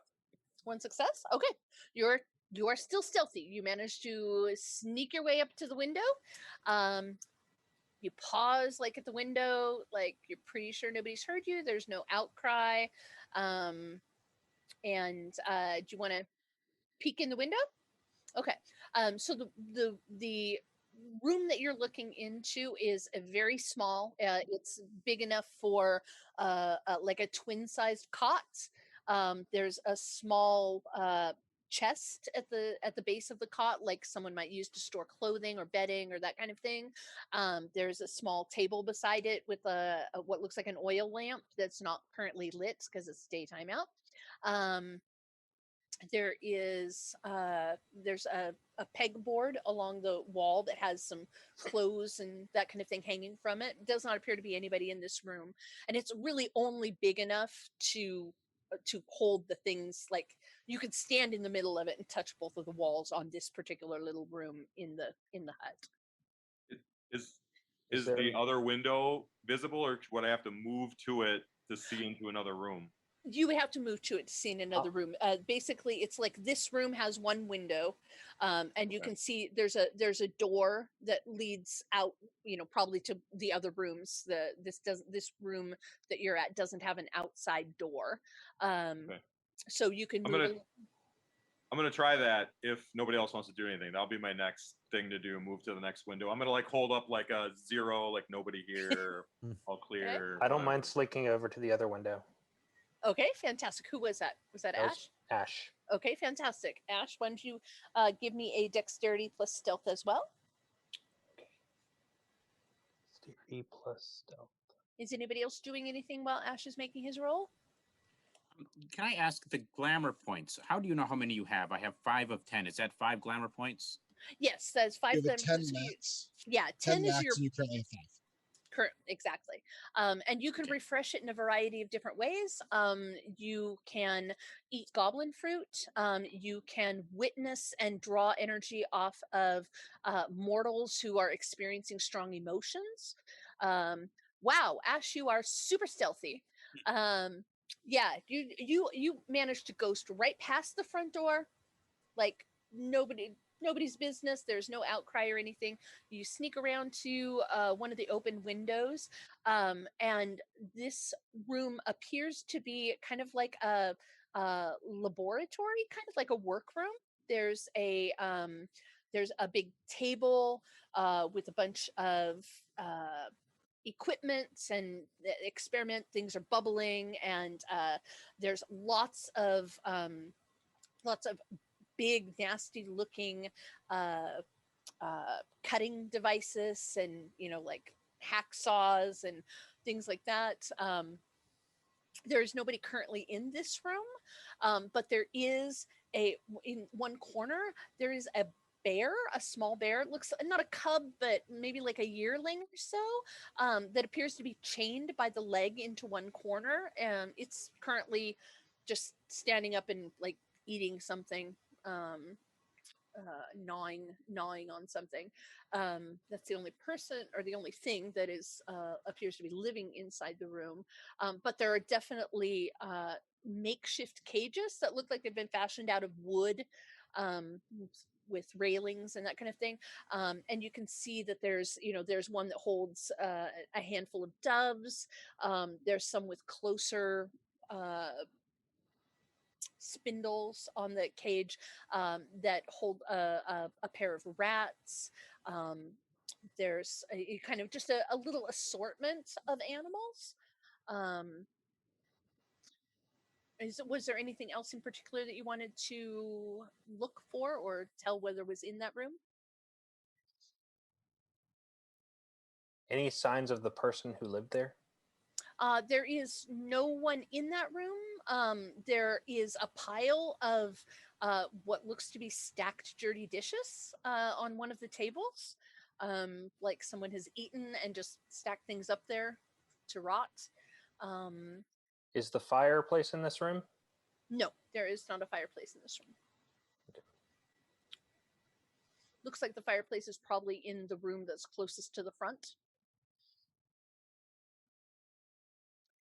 Okay, so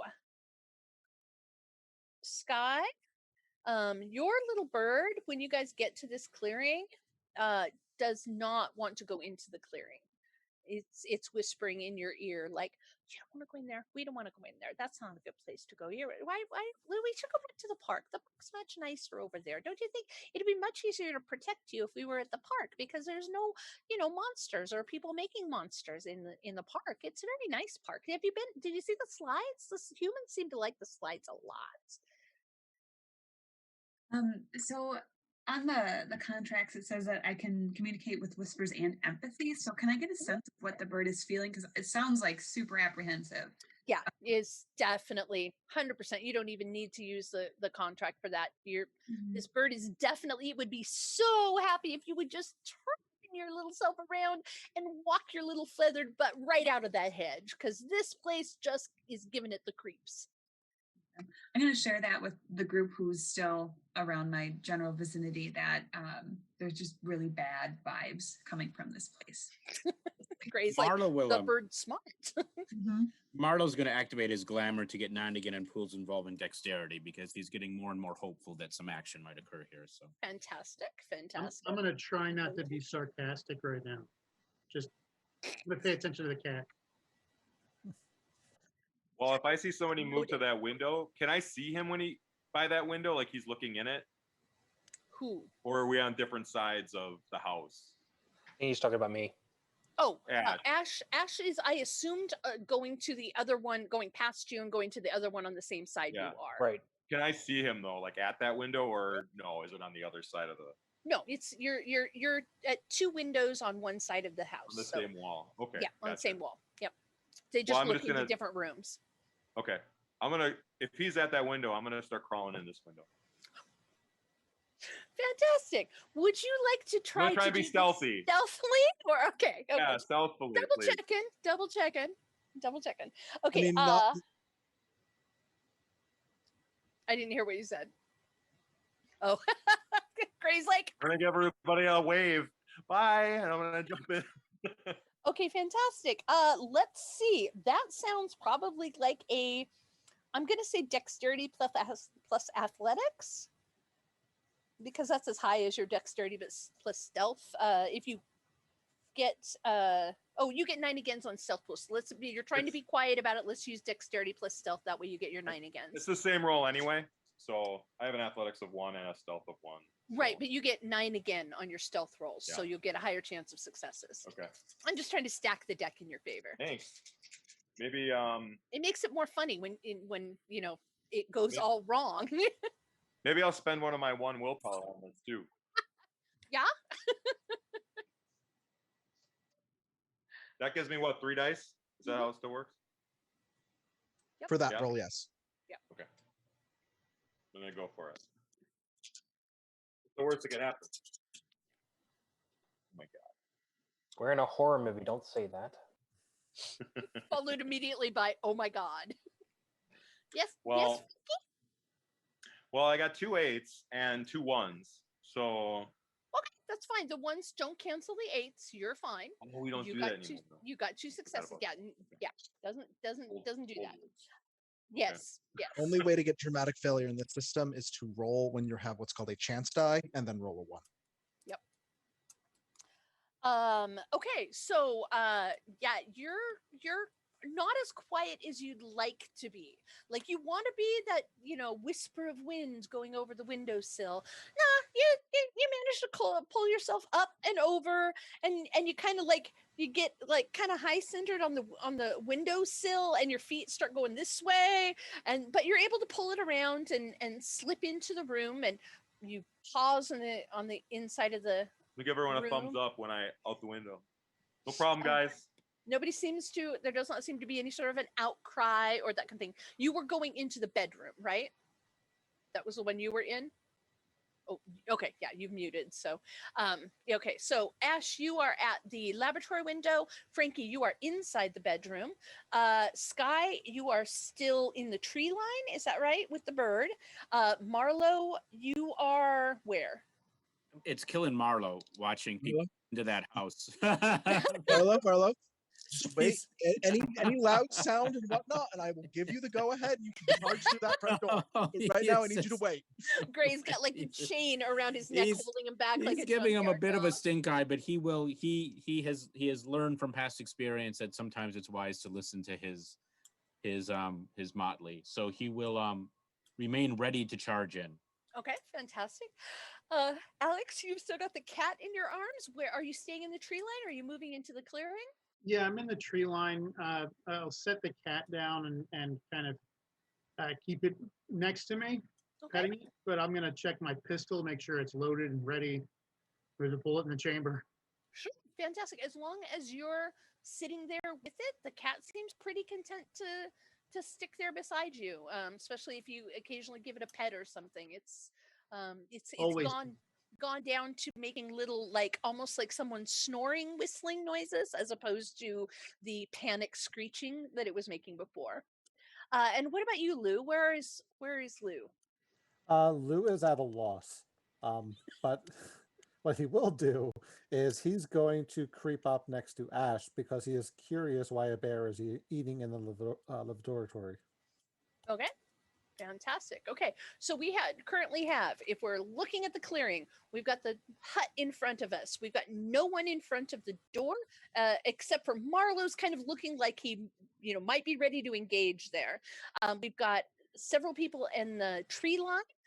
We've got on the far right-hand side, the far right-hand wall, we've got Frankie has just gone into the laboratory window. We've got Ash looking into the bedroom window. We've got Ash looking in the laboratory, and we've got Lou moving up to Ash. Hang on just a second. Okay, so far so good. Okay, so at this point, that's where you guys are. What would you like to do next?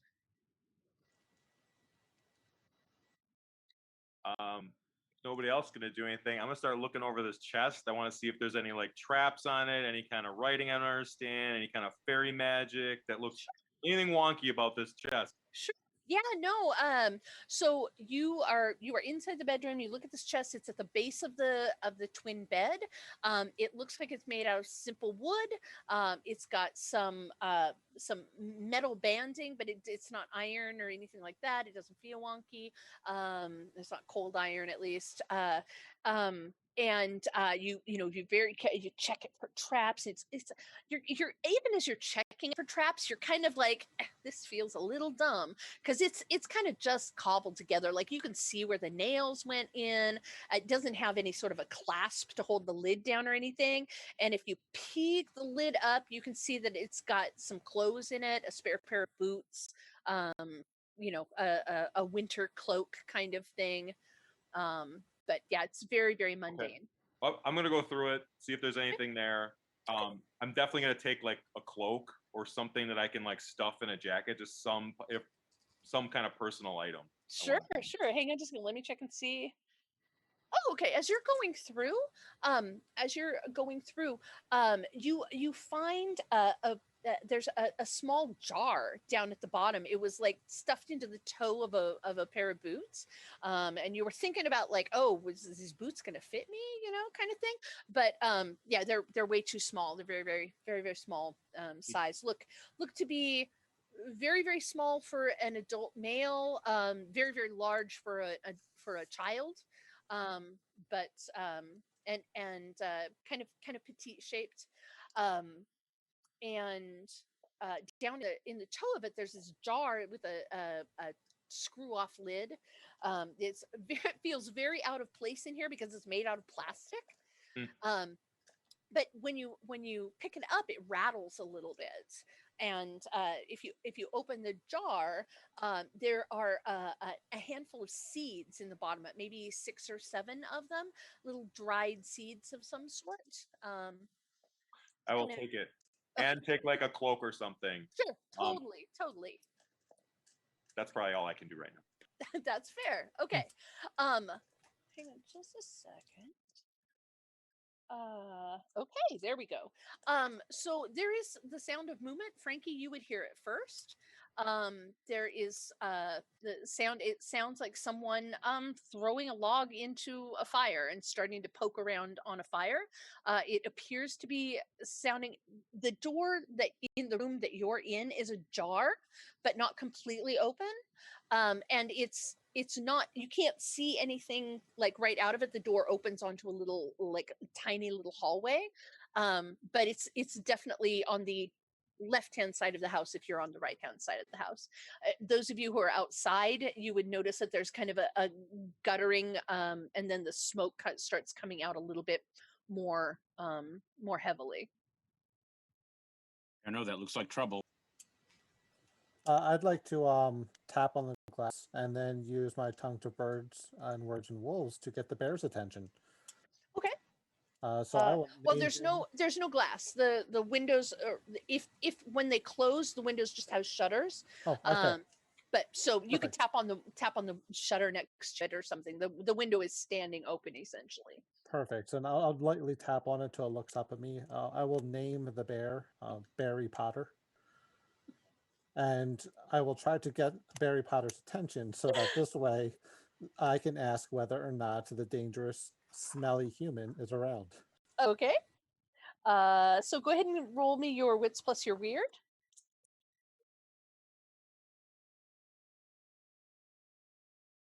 As two. Okay, fantastic. Oh wait, this we'll go ahead and just keep that because you got successes. I'm sorry, I was looking at the beast keen census, not tongues of bird. So it should have been weird plus animal kin, but you got 2 successes. We'll let you roll with it. Mhm.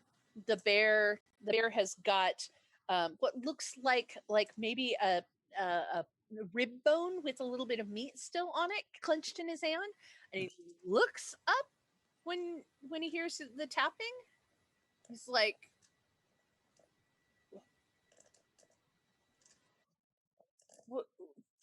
what? Why are you here? And I go, You're smell not the maker man. I go, I know, I smelled him. Where is he?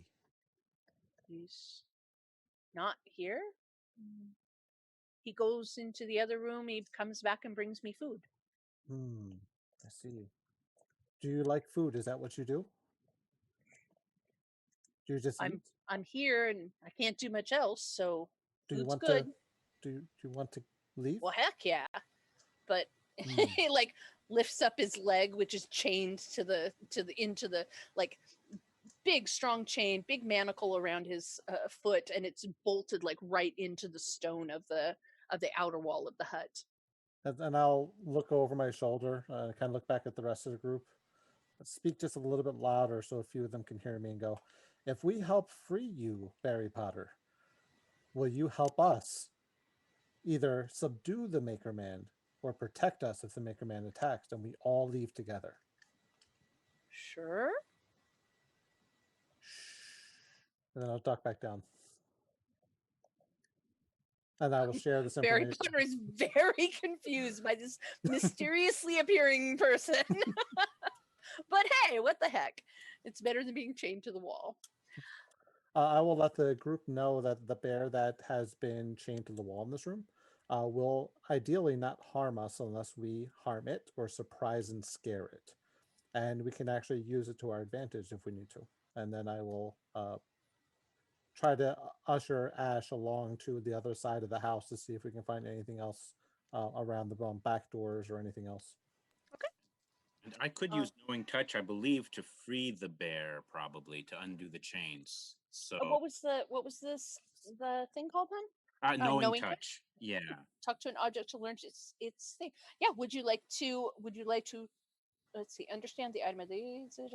Know how to most effectively disable or break it. Yes. You could definitely do that. Although it's a very simple mechanism. It's a So I might be able manacle to do and a that. chain and a thing.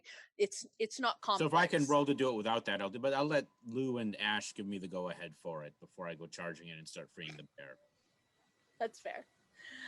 Let's see. Finally, the Maker Man realizes that there's something going on. So you hear. Let's see, Frankie, you are in the bedroom still, right? Lou and Ash, you are outside of the laboratory. And there is Frankie, you hear it first. There is the sounds of someone walking, heading your direction. Up, you're assuming up the hallway because there's just not a very much space. This is like 3 or 4 rooms and a hall. So, but it's definitely coming your direction. How would you like to respond? I'm gonna try and get back out the window quickly and stealthily. Okay, fantastic. Make roll. Oh, those two things don't go together in a sentence. but it could be so amusing. I'm not gonna spend a willpower because the gig's up one way or another. So whatever. No successes. Okay. So you have 2 choices. You can either I'm gonna give you the choice. You can either dive out the window but have made some noise on your way out, or you could attempt to like hide next to the pegs and use the clothing as a so you either can have escaped the room or remain hidden. Well, let me ask you a question. So, Yeah. like, just because I hear him coming my way, Mhm. does it mean that I think, or it, I don't know what it is, Mhm. do I think that they definitely are coming for me, or could they have heard something else? You haven't heard any sort of, in fact, as they're walking, they're kind of like, okay, break's over, back to work. Oh, okay. All right. Yeah, it doesn't sound like they're not like, hey, what was that noise in there? No, I'm gonna Super dive. I'm gonna go stealthy until for. No, I'm not gonna hide. I'm gonna go for speed. I'm just gonna dive Right out the window then. Okay, so you're just like, oh, fuck this, I'm out. Time to go. Gotta go, guys.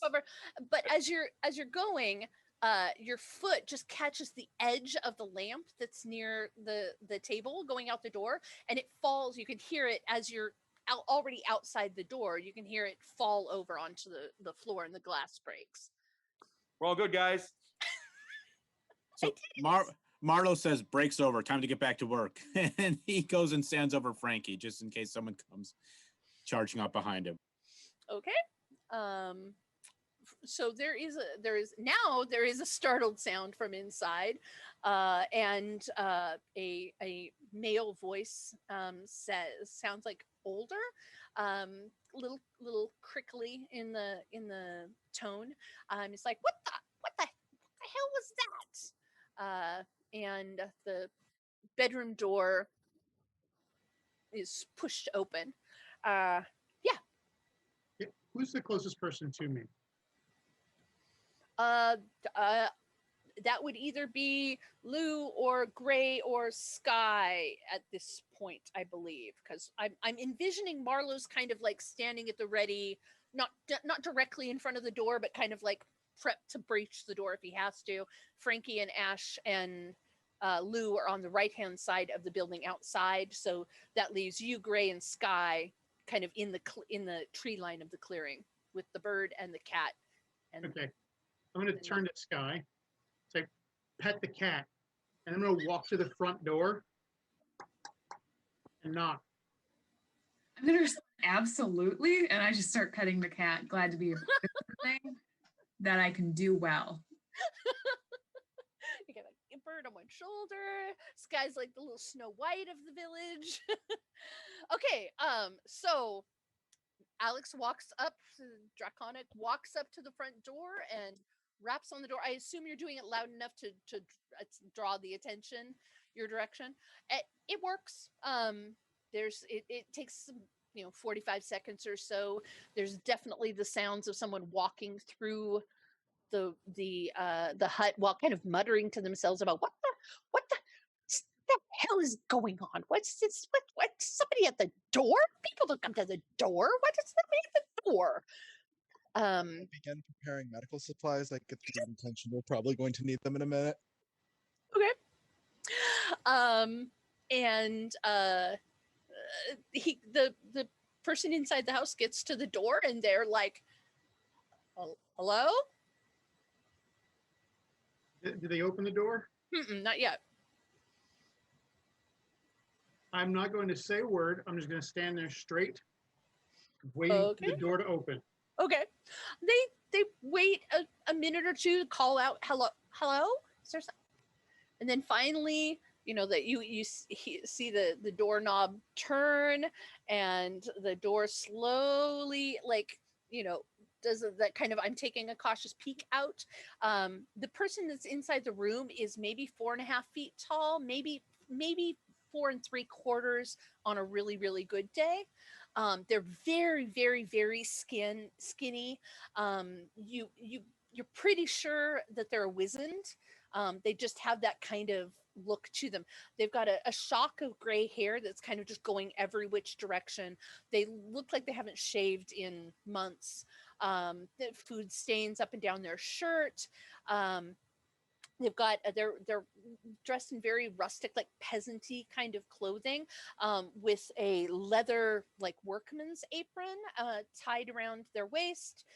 It's one of the ones with the full bib and everything. And around the waist itself is a big tool belt, and you would notice that there is a very big bronze hammer through the tool belt.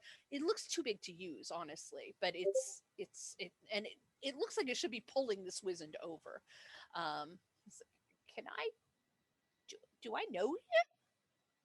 So I'm going to activate my Mask of Superiority. Okay. Yay, Fairest. And there we go. And Mask of Superiority. Fantastico. So gain a bonus when speaking from a position of authority. Target believes Changeling is someone important, can't control who they see him as, adds 1 bonus die for each success to all social rolls to impress, intimidate, or command the target. Last one seen. Fantastic. Go ahead and roll me a weird plus intimidation, and I will roll their resolve. They do not have a very high resolve.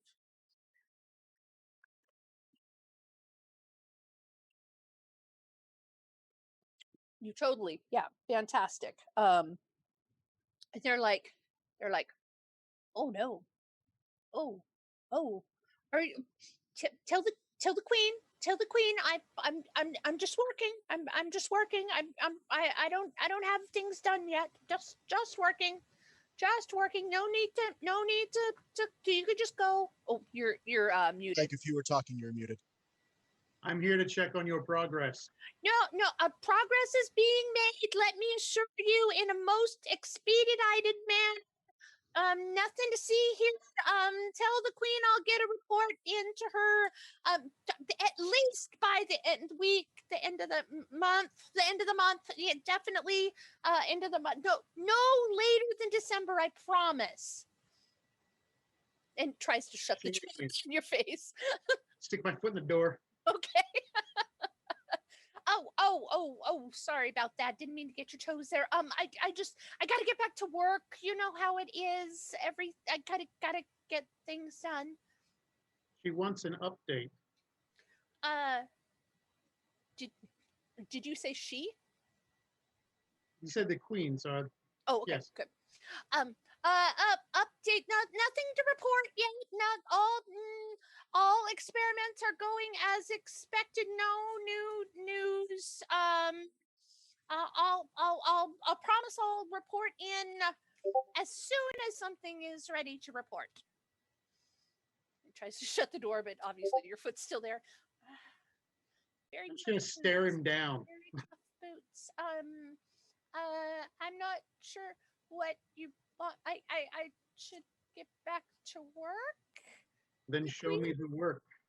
Oh, well, I suppose that's acceptable. And he looks down at the hammer, and he's like quiet for a second. He's like, oh, and then I'll get back to, I'll get back to it. Stop it. Okay.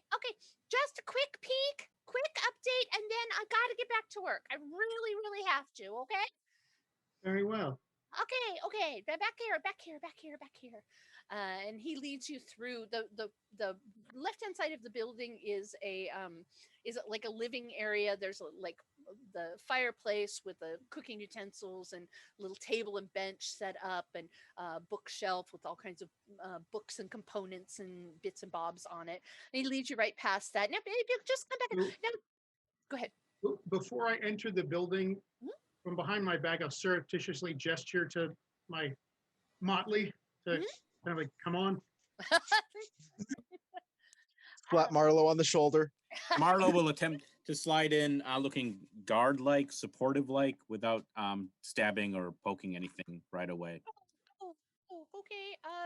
So there's 2 of you. Okay, that's fine. We'll just make a quick examination of my experiments. I'll explain, and then you can just get right out of here, and I'll get right back to work. Yes, most of you. Okay. Be careful. As you're coming back, there is a small like closet, but it doesn't have a closet door, that is stacked with cages similar to the ones that Ash and Lou saw in the laboratory. There's all kinds of animals, lizards and toads and things like that. All just kind of in various stages. They don't look super well cared for, but they're not obviously neglected. They all have food, they all have water, but some of them look like they've been in that cage for a whole long time. They're very resigned to it, not agitated or anything, just kind of broken spirit. And he leads you right past them.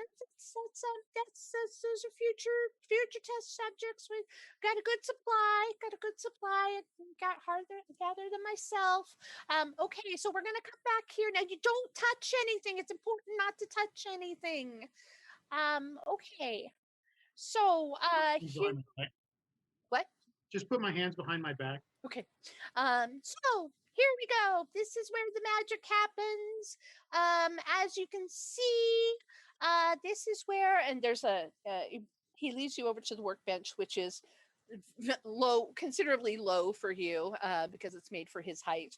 And there is what appears to be a crab claw made out of gears and wiring and things like that. You think there's even like some land cable and stuff working things together. So it doesn't have the elegance of like steampunk stuff. It's really just kind of cobbled together bits and bobs. And so this is the most recent one I've been working on. I'm having a little trouble getting the circuits to be waterproof, which is necessary for the sub water animal hybrid. It's really important that I get it watertight, and it's not quite there yet. So we're not moving forward with this experimentation until we perfect it. But yeah, this is most updated one, and now you could go, and I could get back to work. That would be lovely. Thank you so much for coming. I appreciate your presence here as always. Thank you for your cooperation. You're welcome. I didn't have much choice. You really didn't. I know. Okay, now you go, and I'll get back to work. I'll get it. I will get it. I'm getting it. I am. I have to do this. It's fine. Everything's fine. So You that you seem troubled. No, I just have a very high work ethic. I really need to get back to work now. So Well, if you don't could let us just bother you. We'll just observe for a bit. oh, this is very delicate experimentation. I can't guarantee your safety should you choose to remain. I can guarantee our safety. Oh, he talks. Okay. Okay. So, okay. I'm doing my best. Okay. So I'm going to, now I'm going to try to, test this in a water setting to see. Be careful. The last couple of times I've done this, it's exploded. So you may want to step back a little bit. And he's got like a cauldron of water, and he takes the claw and dips it in, and it's sure enough, as soon as it touches the water, it starts sparking, and he like jumps backward, and he's like, oh no, stop it. Stop it. So that didn't work really well. So back to the drawing board. I guess you guys can go now. Nothing to see here. I'm working on it. Hello, observe anything about what happened with the mechanism, with his knowledge of machinery? Is there anything he can tell from what went wrong, or does he observe anything at all? It's pretty much what you would expect to have happen when something electronic hits something watery. But there is very definitely you have look at things, tell what they do things, right? Could could you roll me a perception check? So wits plus composure. Alex, Right, if you'd you like to muted. do it too, that'd be great. Perception would be Wits and It's composure. wits plus composure. wit plus composure. Okay. Just as a quick out of game note, we're 5 minutes over our mark. Does anybody have to go right now? I think we can wrap this up in maybe another 5 or 10 minutes, but I just wanted to make sure that that's okay for you guys. Okay. Are any of the rest of you going to come into the room too? Yeah, I want to get into the window, go through the window again, and Oh, sure. actually, if they went into the door, I'll just try and be stealthy behind them, give them a little lead Yeah, he time, didn't. and just. He didn't. Assuming that Alex left the door unlocked behind him. There, yeah, and Jeremiah definitely doesn't have any. Yeah, he's got the two people that he's seen and that he's concerned about. But the main thing that his main concern is he's worried about Alex and Marlowe's presence here, but he's really concerned about and talking to the hammer at his belt. Okay, so One success. one success, fantastic, and that was okay, fantastic. So you would notice. I mean, not only is it just kind of weird that this guy is talking to the hammer at his belt, but this thing is obviously not mundane. It is not designed for hammering things, although it obviously looks like a hammer. It's more like an art piece of a hammer. But he's definitely carrying on a two-way conversation with it, and that's weird as hell. If you would like to, at this point, you could either activate knowing touch or attempt to touch it and activate instant expertise to get more information about this thing that he is talking to. Or if you would like to, you could do either one of those on the crab claw, although it appears to have kind of gone gunny bag. I am. Marlo is sorely tempted to. Marlo's going to do knowing touch on the hammer. Okay, fantastic. That allows you to, strangely enough, knowing touch is not the one that requires you to touch it, so you can do it from just anywhere in the room without any perfect. problem. So you're going to use your weirds plus your crafts. Right. The device's owner has not asked you to do this, so you will need to spend a glamour point. And craft is under. There we go. That should be under mental skills. Yeah. No successes.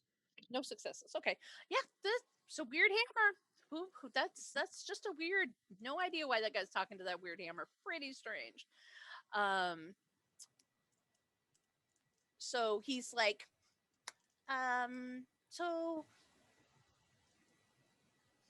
you could go now.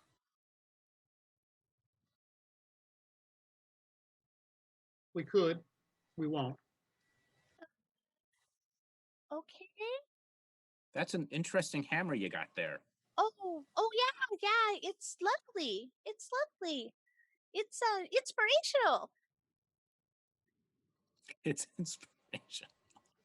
I have just found, since I found this hammer, I have just found that my work has just blossomed. I mean, it's just amazing. It's amazing. I feel like it speaks to me. I just feel like I could build anything. And yeah, I've just been so productive. It's been, I just feel like I just could work forever. It's amazing, but don't take it. It's mine. Okay, it's mine. So, where'd you find it? Where can I like it? It was I it was in the hedge. I was going out. It was after Queen Matilda's coronation, when she became the Summer Queen. Out of game, you guys would recognize wrong name for the Queen. So Queen Matilda's coronation. After that, I was on my way back home and I got a little lost, and it was just laying there. And so I thought it was pretty, and it was yeah, and I just been working ever since then, and it's just been so useful. I just feel like I've been able to create so much more than I ever did beforehand, and I keep intending to get, and I'm so sorry that I haven't been able to report into Queen Matilda, but I'm constantly inspired, and it's I keep intending to report in, and but every time I sit down to write a missive, I think, well, I could just do one more experiment, and then I have more to report into her. But please don't take it. Matilda, Queen Matilda, does feel that you've fallen behind, Oh no. and there must be some recompense. Oh no. No, I was very worried about that. I'm sorry, but I mean, if I could just have a little bit more time, I'm sure I could perfect this. You should see what I've been doing. It's amazing. It's the possibility of being able to create an entire army that could protect us from the keepers just by blending the technology and the very creatures. We it would be amazing, and then we wouldn't have to fight them. We'd be so much more protected from the keepers. I'm gonna kind of move out of the shadows and get next to Marlo. Oh, another Yeah. one of you. Oh, And be my like, goodness. I think we're gonna take that hammer, man. No, you cannot take the hammer. No, I'm so sorry. That just won't work. That Queen Matilda would be very, very upset if it interrupted my experiments. And he looks at Alex like, please, you can't take my hammer, please. Queen Matilda would be so upset. I said there would need to be recompense. Well, yes, you can have he starts handing you things off his thing. This is no, you can't. You can't. No, I'm not gonna give you to them. No, stop. I can't. No, it's okay. It's fine. It's fine. Nothing to see here. Is there a dynamic for non-lethal or like wrangling damage, grappling or something? Like a grappling? Sure, yeah, no problem. Yeah, we totally can do that. We're just gonna do a in order to do the first grapple, let's try a dexterity plus brawl. And then in order to continue subduing them, let's go ahead and do strength plus brawl. Okay, I'm gonna have to roll from the die on the phone. So the brawl, I have 3, but it says team in parentheses. Does that signify? That is, so that would be a specialty if you're fighting with a team. Okay. So if, say, Frankie and I'm gonna Alex help do the jumped same in on thing. that. Oh, okay. Oh. Dogpile on the wizened. Dogpile on the wizened. Yeah. Okay, fantastic. I'm gonna make sure it hurts a little bit though too. Of course you are. I can use my specialty in dirty fighting. I'll make sure I put like an elbow on this guy's face somewhere. Sounds good. Okay. Yeah, go ahead and make me make me the roll. Let me get my. Don't have enough dice, so I'll have to use an app here. Jackson Brawl. Yep. Wait a second. 4. Yeah. He's wizened. He has. Okay, I had 2 successes. He can't even get a dodge roll going. Yeah, no, it's like taking, like, grabbing him and holding on to him is like grabbing and holding on to a kindergartner. I mean, it's just really no real defense whatsoever. However, the minute you start touching the hammer or reaching towards the hammer, he starts freaking out. He's like a cat in a bag. I think that is a cue for the rest of us. That sounds like yeah. And you guys, Sky and Gray and Lou, were you still outside? Okay. And those of you who are outside, you hear like the voice has gone up in volume drastically. Like this is a desperate person. I'm gonna try and intimidate him into stopping moving. Okay. Just, like raising my voice with confidence and just silence. And he freezes long enough that one of you guys can grab the hammer. Marlo will snatch it if no one else does. Okay. Marlo's gonna grab it. Marlo, the minute you touch this hammer, a voice sounds in your head. And it's very it sounds like it's made out of like the clicking of typewriter keys. And you very definitely get the message that it's like, okay, what are we going to make now? I have some ideas. Would you please give me a wits, let's see, resolve Mhm. plus, let's see, what would be a good thing for you to do this? Let's do,